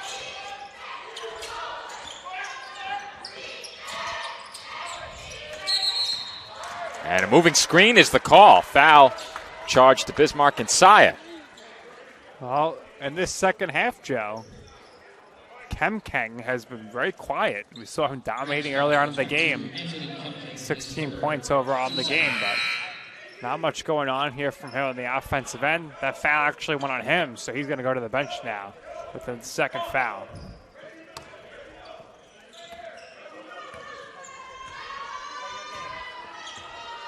Dolphins have it, leading by 4. Goldstein has 18. No other Dolphin with more than 6. As Waterman tries the 3, and Bryce knocks it down. Waterman, the second leading scorer now for the Dolphins with 9 points. To finish my point, I was about to say, nearly every Dolphin who has entered the game has scored. And before that shot, 4 Dolphins had 6. Waterman now has 9. As the Dolphins continue to pressure, and Laddie commits the foul. Thomas Jefferson there only got the ball across half court, 1 second left. And the Dolphins ended up fouling. Goldstein checks out now. Clancy into the game.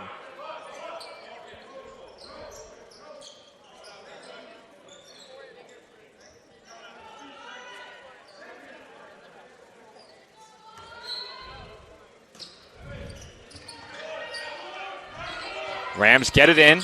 They have 17 to shoot. Timko. Jab step in the corner by Kaba. He brings it up to the wing. 10 on the shot clock. That's a deep 2 over Oyakonmi. And Laddie has the rebound.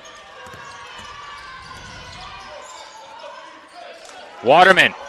Splash! Oh, he's feeling it now, Joe. He is feeling it now. Knocking down the long, long range 3 there. The birthday boy now with 12 points. Waterman would not be deterred by a slow start. He has really begun to heat up. Dolphins now lead by double figures, and Kemkeng ends the CSI run. Well, I just talked about him. I said he hasn't been too involved, but now he gets involved here. He scores right before this timeout. And with that timeout, we'll head to a quick break. 14:04 to go, second half. Dolphins lead by 8.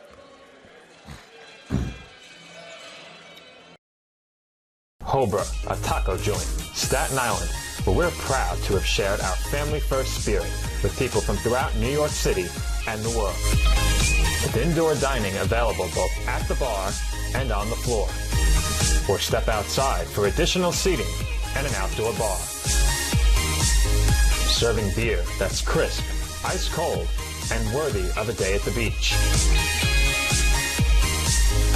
Cocktails that explode with flavor. And great food made with the freshest and healthiest ingredients available. Events feature food and drink specials, live music, and the best of Staten Island nightlife. Your CSI Student ID saves you 10% on your dining order at Hobra. Visit us at 412 Forest Avenue, Staten Island.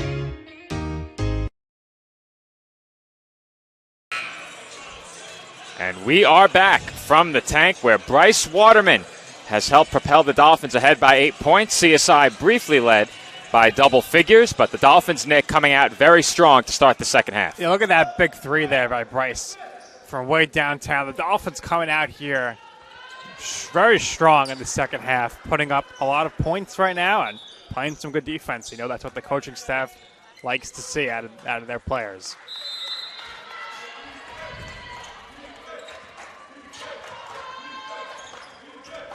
Laddie brings it up for CSI. He's joined on the floor by Waterman, Mallory, Clancy, and Bryce is short.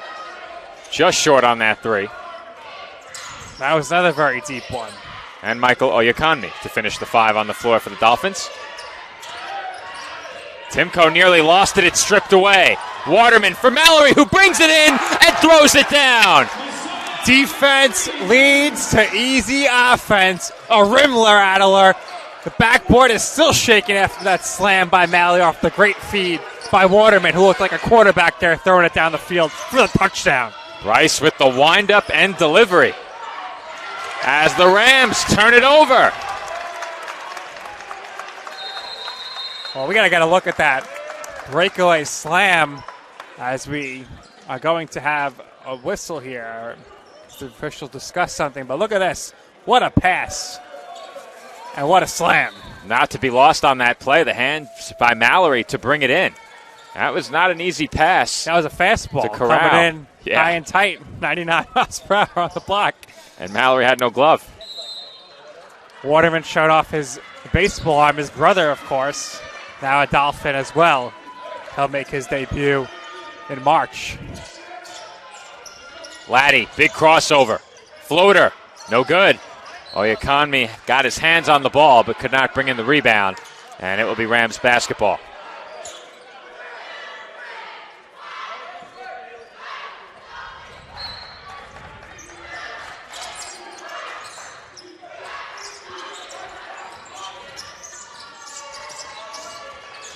Barba Bay brought it up and gave it up to Bird.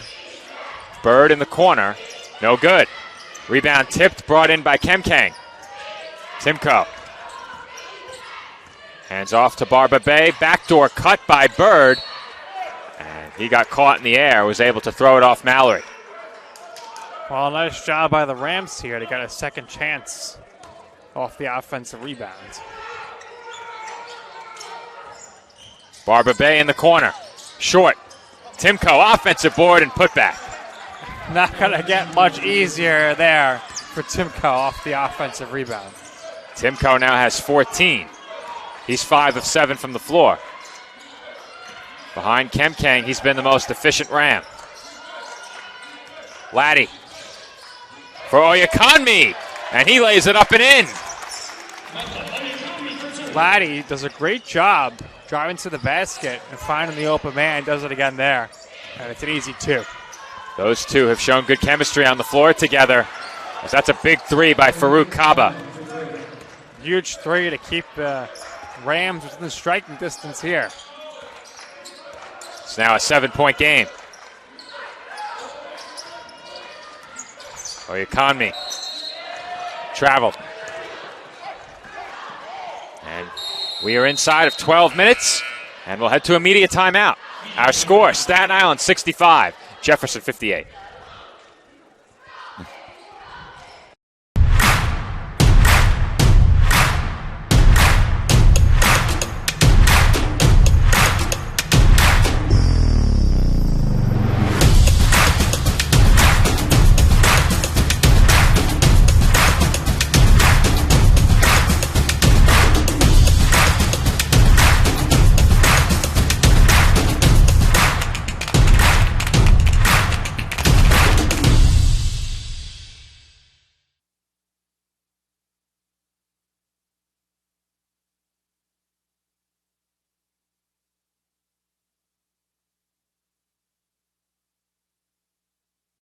As a student athlete in college, I first got involved with the NCAA at the national level. It was through the Student Athlete Advisory Committee, SAC, gave me an opportunity to advocate on behalf of all student athletes, to affect change and to make an impact. The NCAA is giving the student athlete a platform to voice their concerns and to be able to advocate for what's going to affect their well-being. The policies that are being put in place are speaking towards academics, they're speaking towards well-being, they're speaking towards fairness, creating a culture so that the student athletes have the best experiences possible. And we're back from the tank, where the Dolphins' lead is 7 points. 11:49 to play in the second half. Goldstein, Oyakonmi, Mallory, Clancy, Armas on the floor for the Dolphins. Bird, Timko, Barba Bay, Kemkang, and Kaba on the floor for the Rams as Kemkang can't get the hook shot to go. Clancy had it poked away, and it will stay Dolphins basketball.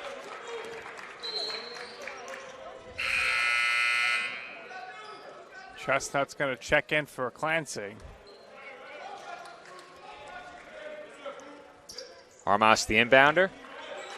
This is Goldstein. 20 to shoot. Big crossover by Goldstein. Armas open. No good. Rebound tipped several times. Last touched by the Rams. Once again, the Dolphins will get a second chance off a miss.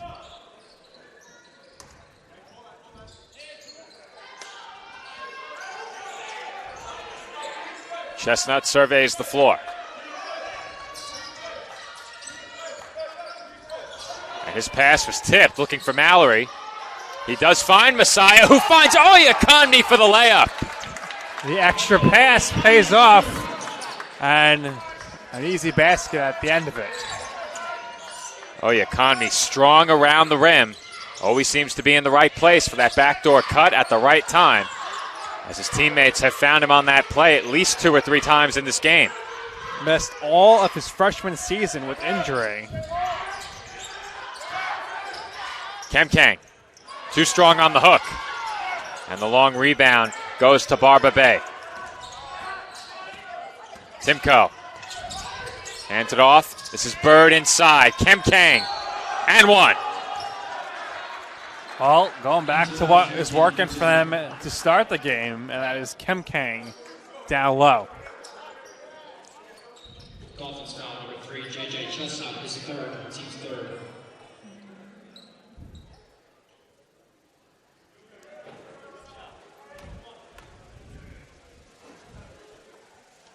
Kemkang at the line for one shot. Dolphins have played well in the second half, but the Rams showing plenty of resilience. The Dolphins briefly led by double figures. Jefferson has not gone away. They trail by 6, just over 10 minutes to play. Goldstein into the corner for Armas. Entry pass goes to Mallory. Mallory off the jab step, looks to drive. Fadeaway jumper, no good. And Chestnut had the rebound and was fouled. Great job there by Chestnut to crash the boards and come away with the offensive rebound.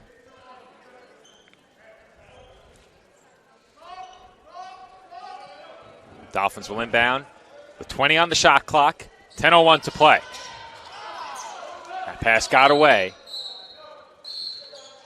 And it was not tipped. Looked like the officials pointed in 2 different directions, but the official with a better view of it made the call. No protest from the Dolphins bench. Seems like they knew it.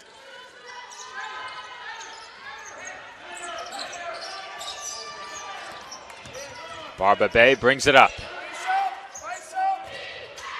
Timko on the drive, and he is fouled.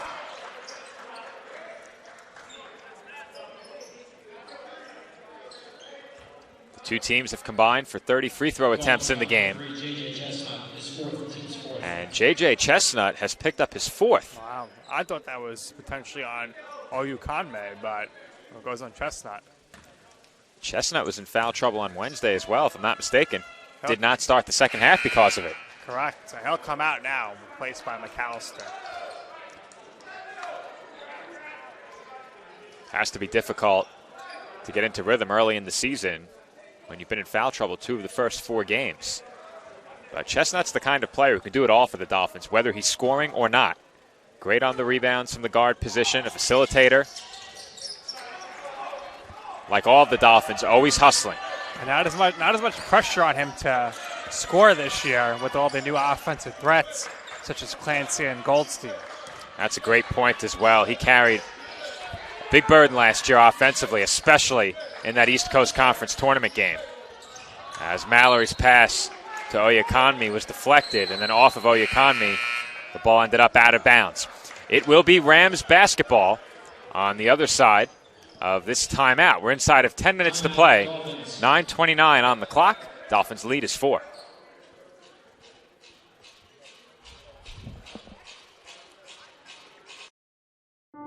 Dear football. Dear gymnastics. Dear swimming. Dear rowing. Thank you. Thank you for being something that is more than just my sport.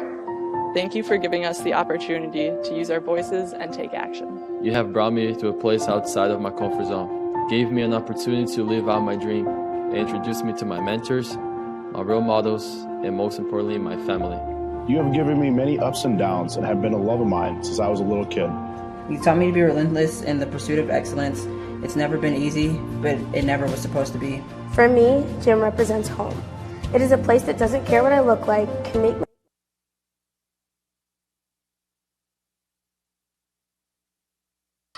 Under 9.5 minutes to go in the game. The Dolphins' lead is 4 points.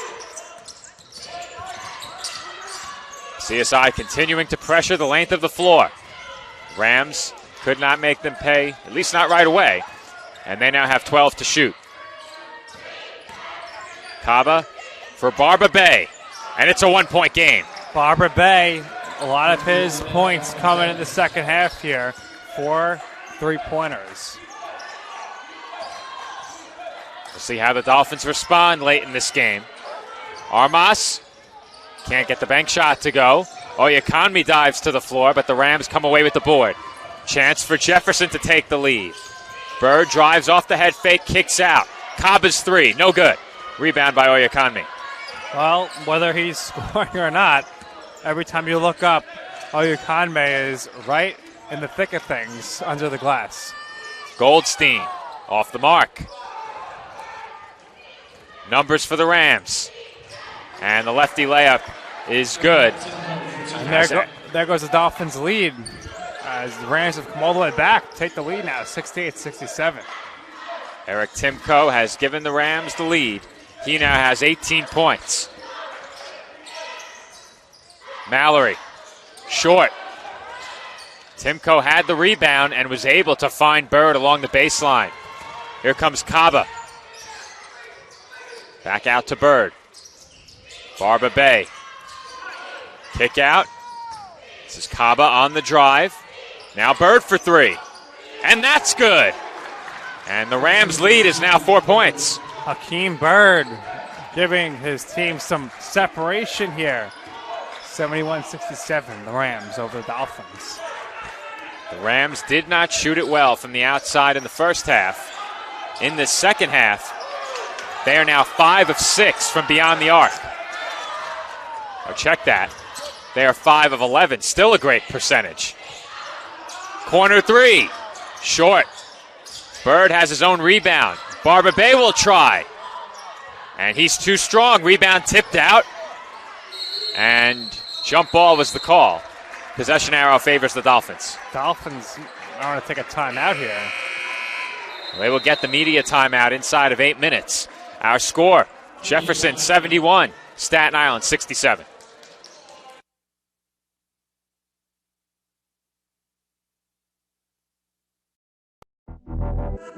Champions know how to seize opportunities.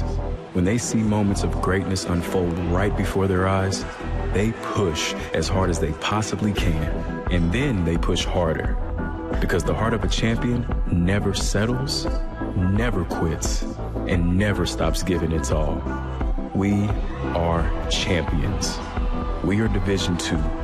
We go big, we give it everything we've got, and we win.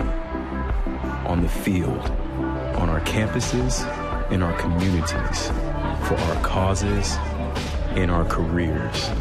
We rise to become champions in everything we do. We are Division II, and there are no limits here. We make our time count. We set our own path. We become champions on our terms. It's time to up your game, because we're here to play and learn. But most importantly, we're here to discover ourselves, our vision, our heart, our drive, to achieve every goal we aim for, because we want to be champions at the highest level, life. At Division II, the opportunities are here. Are you ready?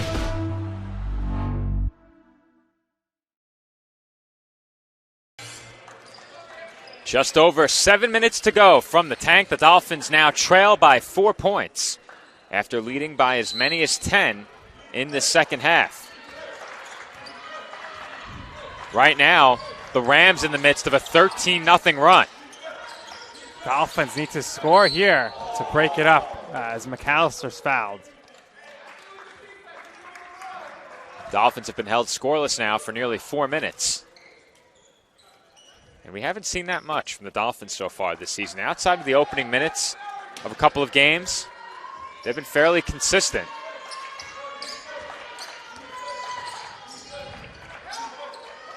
This is McAllister with 15 to shoot. Spin jump shot, no good, but Jordan was fouled. All right, McAllister go to the line to try to end that 13-0 run and get his team back within 2.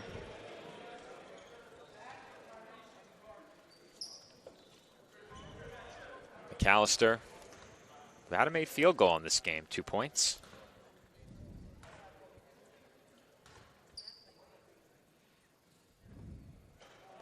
Free throw is good.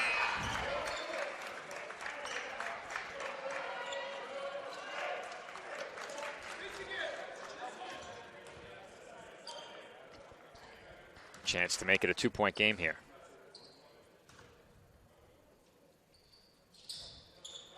And McAllister goes 2 of 2 from the line. Dolphins back to within 2.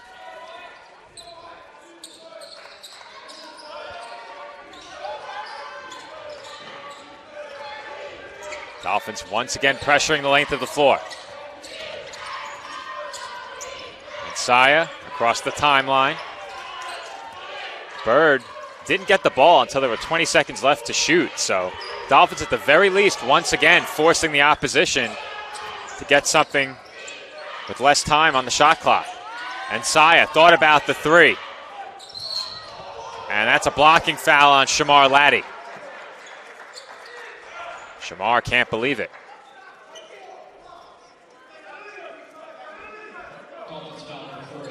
Another foul here now. Fouls may come into play here. 5 team fouls each right now. Both teams have done a very good job staying out of foul trouble in the second half. Bismarck and Saya to the line for 2 shots. And the first is no good.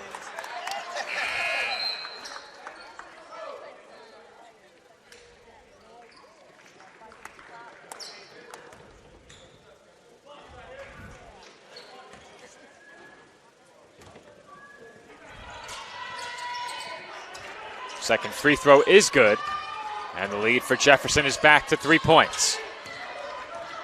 Just over 6 minutes to go in the second half. Waterman out to McAllister. McAllister, floater, too strong. Bird has the rebound. Saya in the corner, back up to Barba Bay. Now Timko finds Ensaya, who fakes, drives, and kicks out. Barba Bay lost the ball. It's loose on the floor.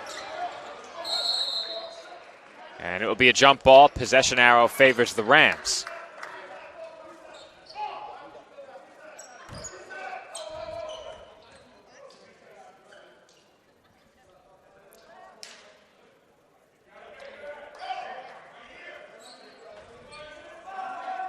Shot clock at 11.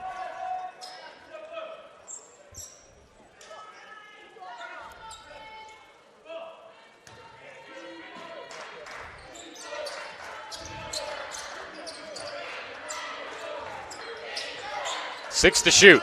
Bird into the corner. Timko. Inside, Kem Kang. And the shot clock expires. Good defense by the Dolphins to force the shot clock expiring. 5.5 minutes left. Goldstein back in now for Laddie. That's a big stop for the Dolphins in a 3-point game.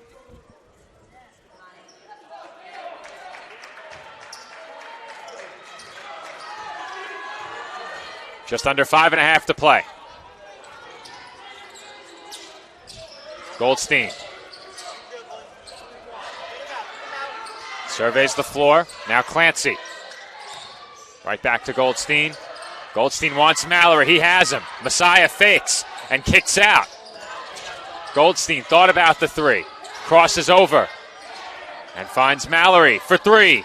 Splash! How about that, Joe? Mallory forced to take the three with the shot clock expiring. And it is good and ties it up, 72-72. The Dolphins got the switch defensively, and that allowed Mallory to shoot over a much smaller defender. Goldstein brought Kemkang all the way to the basket with him before kicking it out to Mallory. We're tied at 72. 4:35 to go from the tank. Timko in the corner. Guarded by Clancy. He wants Kemkang, and Kemkang is fouled. 6 fouls now, the Dolphins.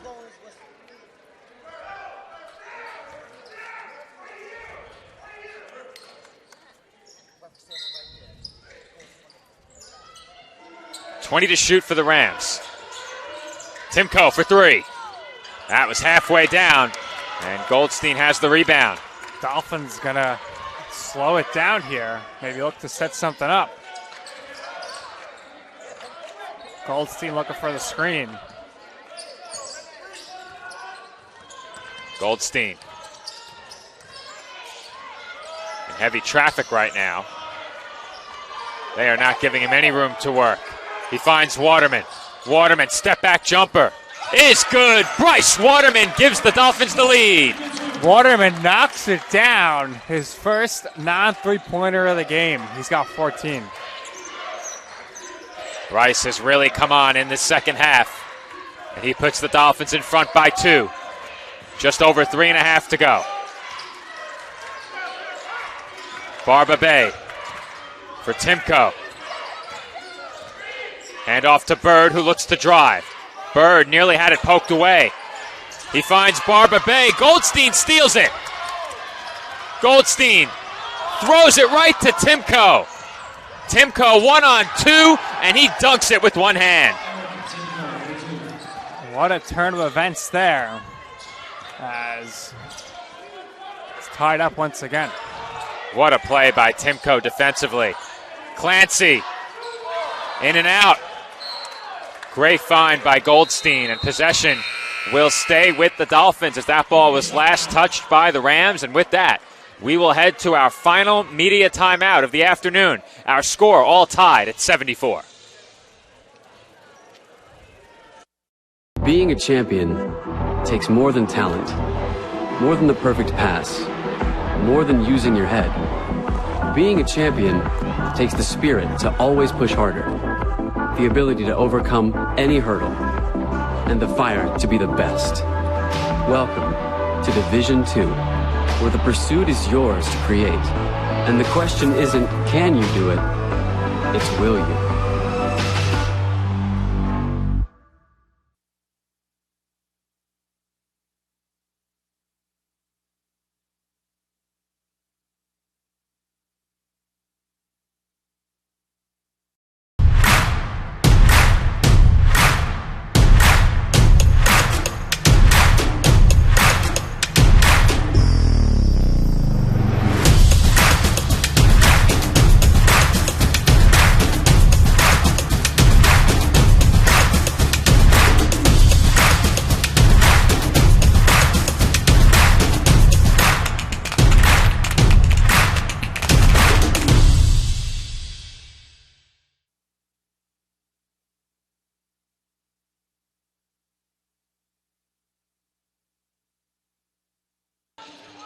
And we are back here in the tank, 74-74 with 2:56 remaining in regulation as we get set here for the inbound pass from Clancy.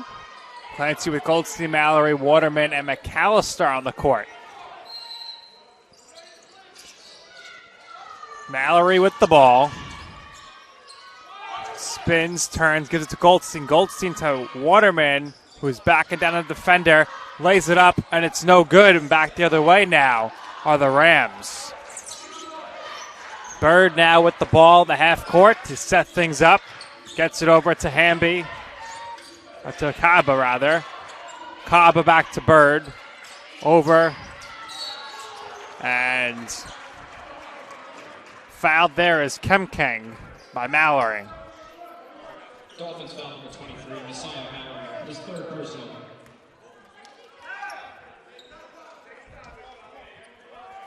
So Kemkeng will head to the free throw line here with the chance to give his team the lead. And he does with the first free throw. Second free throw upcoming now. All right, Nick, I had to sprint over to the pool and get our swimming stream started. That meet begins in about 15 minutes. Well, and with us potentially headed for overtime, didn't want to miss anything over at the pool. Yeah, everything's going to go swimmingly on that stream for sure. Let's hope so. Right now the camera's focused on the diving boards. We'll take care of that later. McAllister lays it in, and the Dolphins are back in front by 1. 76-75, 2 minutes left. It's going to come down to the wire here. Potentially who has the ball last. Another great game here at the Tank. Men's basketball has made for some must-see television so far this year, and that's a moving screen on Kemkeng. Pivotal possession now for the Dolphins, Joe, with the chance to go up 3 or 4 with 1:49 left. We'll see how much clock they take here before shooting. Under 2 minutes to go. Dolphins lead is 1. The clock didn't start.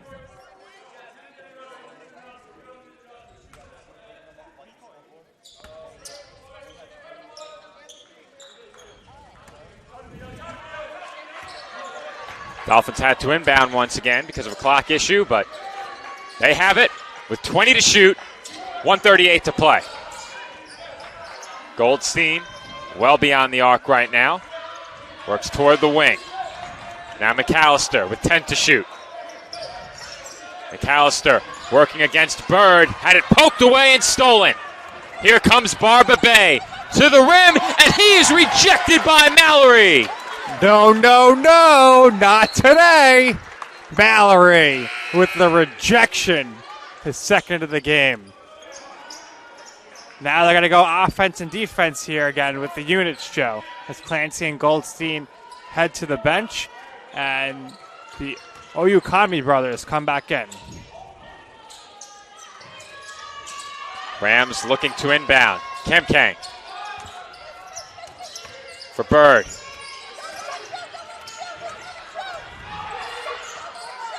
.16 to shoot. Barba Bay defended by Oyakonmi. Kemkeng almost lost the ball, and a foul was called prior to any shot attempt, but the Rams are in the 1-and-1 bonus, and Kemkeng will go to the line.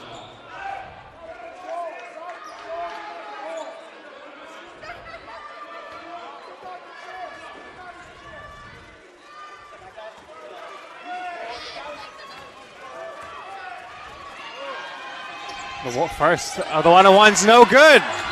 Big miss on the free throw, and a timeout was called by the Dolphins. Yeah, Dolphins taking a timeout so they can get Clancy and Goldstein back in the game. Dolphins now with possession. Can go 2 for 1. Leading by quick. 1.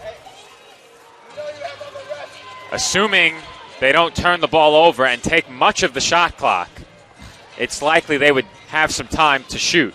Considerable time, that is. If the Dolphins score here and go ahead by 3, the Rams then likely will be in a 2-for-1 mindset. But the most important thing for them will be to get a basket and make the Dolphins beat them from the free throw line. Right now, right there, you see it, the game-saving block by Mallory. A basket here puts the Dolphins in a position where if they don't allow a 3, and they hit their free throws, they should win the game.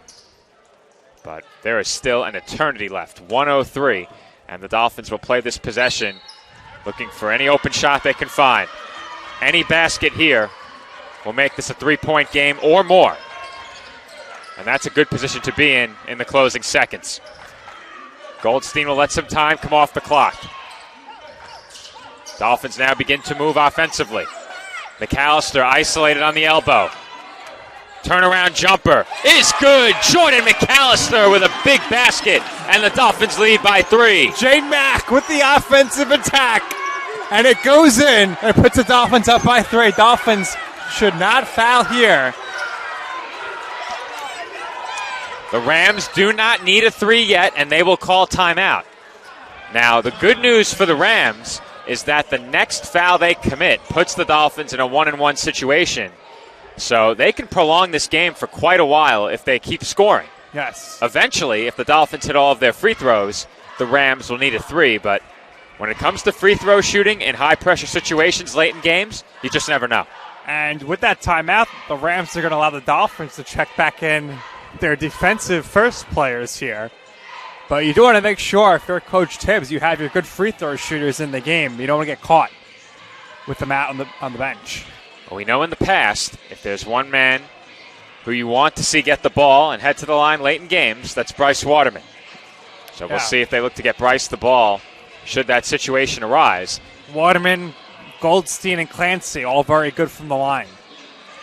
The only situation where the Dolphins won't need free throws to clinch this game will be if the Rams hit a 3 here. And that's something you know the Dolphins will look to avoid. In fact, CSI can afford to be a little extra aggressive defending behind the arc. Obviously, within reason, you don't want to commit a foul on a 3, but if you play very closely off the ball and play outside shooters tight, might open you up to an opportunity inside, but that's something you might be able to live with if you hit your free throws. Yeah. I feel like at this unit now for the Dolphins, I would guess if they don't make the subs, maybe McAllister would be the quote-unquote point guard when they get the ball back. I think it's very likely that if the Dolphins get a stop, they may call a timeout. Bird, defended by Oyakonmi. Timko for 3, no good. And McAllister has the rebound. He is fouled. And Nick, the Dolphins will have a chance to potentially close this game from the free throw line. Well, let's see. I'm expecting some substitutions here, but perhaps not, as they'll just keep the defensive unit in after the shots. McAllister headed to the line. 1-and-1 here.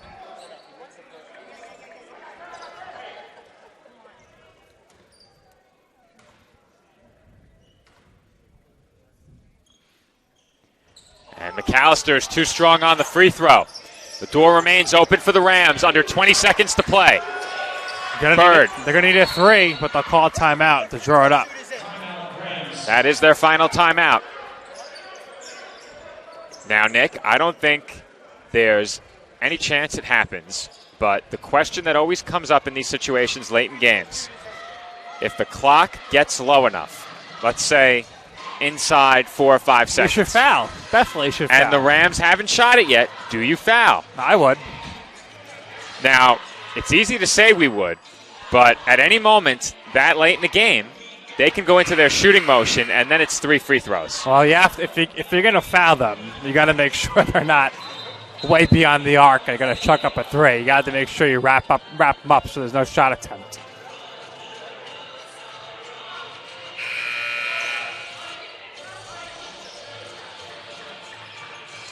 It's a big moment in this game. No possession bigger than this one for the Rams. They are out of timeouts and trail by 3.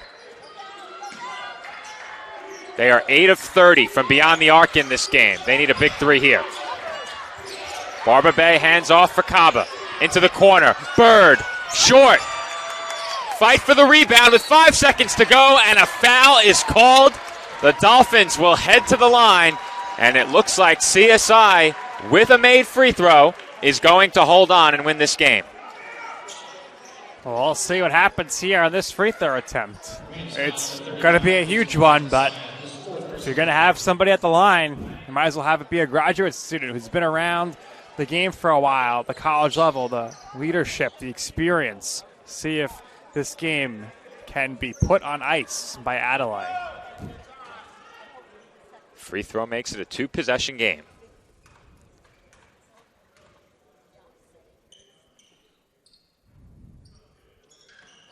And it's no good. 3 seconds to go. Barba Bay throws one up, and it's way short. And that will do it as the Dolphins hold on in the closing seconds to knock off the Jefferson University Rams 78-75. Well, it definitely got dicey there at the end, Joe, but the Dolphins hold on despite missing the free throws. And a big victory for them, 78-75, to go 2-2 at home to start the season, and they're back to 500. Big win for the Dolphins. They are now 2-2, as you said, Nick. And this is the 4th of 5 straight home games to open up their season. The Dolphins will be right back here at the Tank on Tuesday. Be sure to tune into that game. It will be a men's and women's basketball doubleheader. The Dolphins will face Georgian Court University, but it is now time to talk to our TLC Physical Therapy Player of the Game. So we'll step aside for 30 seconds, and when we come back, Nick is joined by our Player of the Game at center court.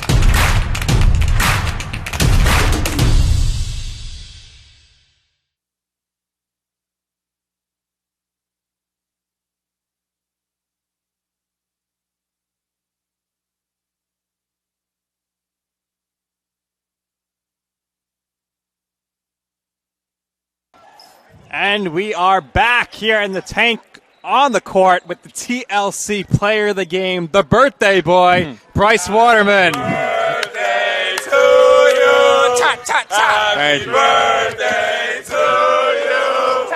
Happy birthday, dear Bryce. Happy birthday to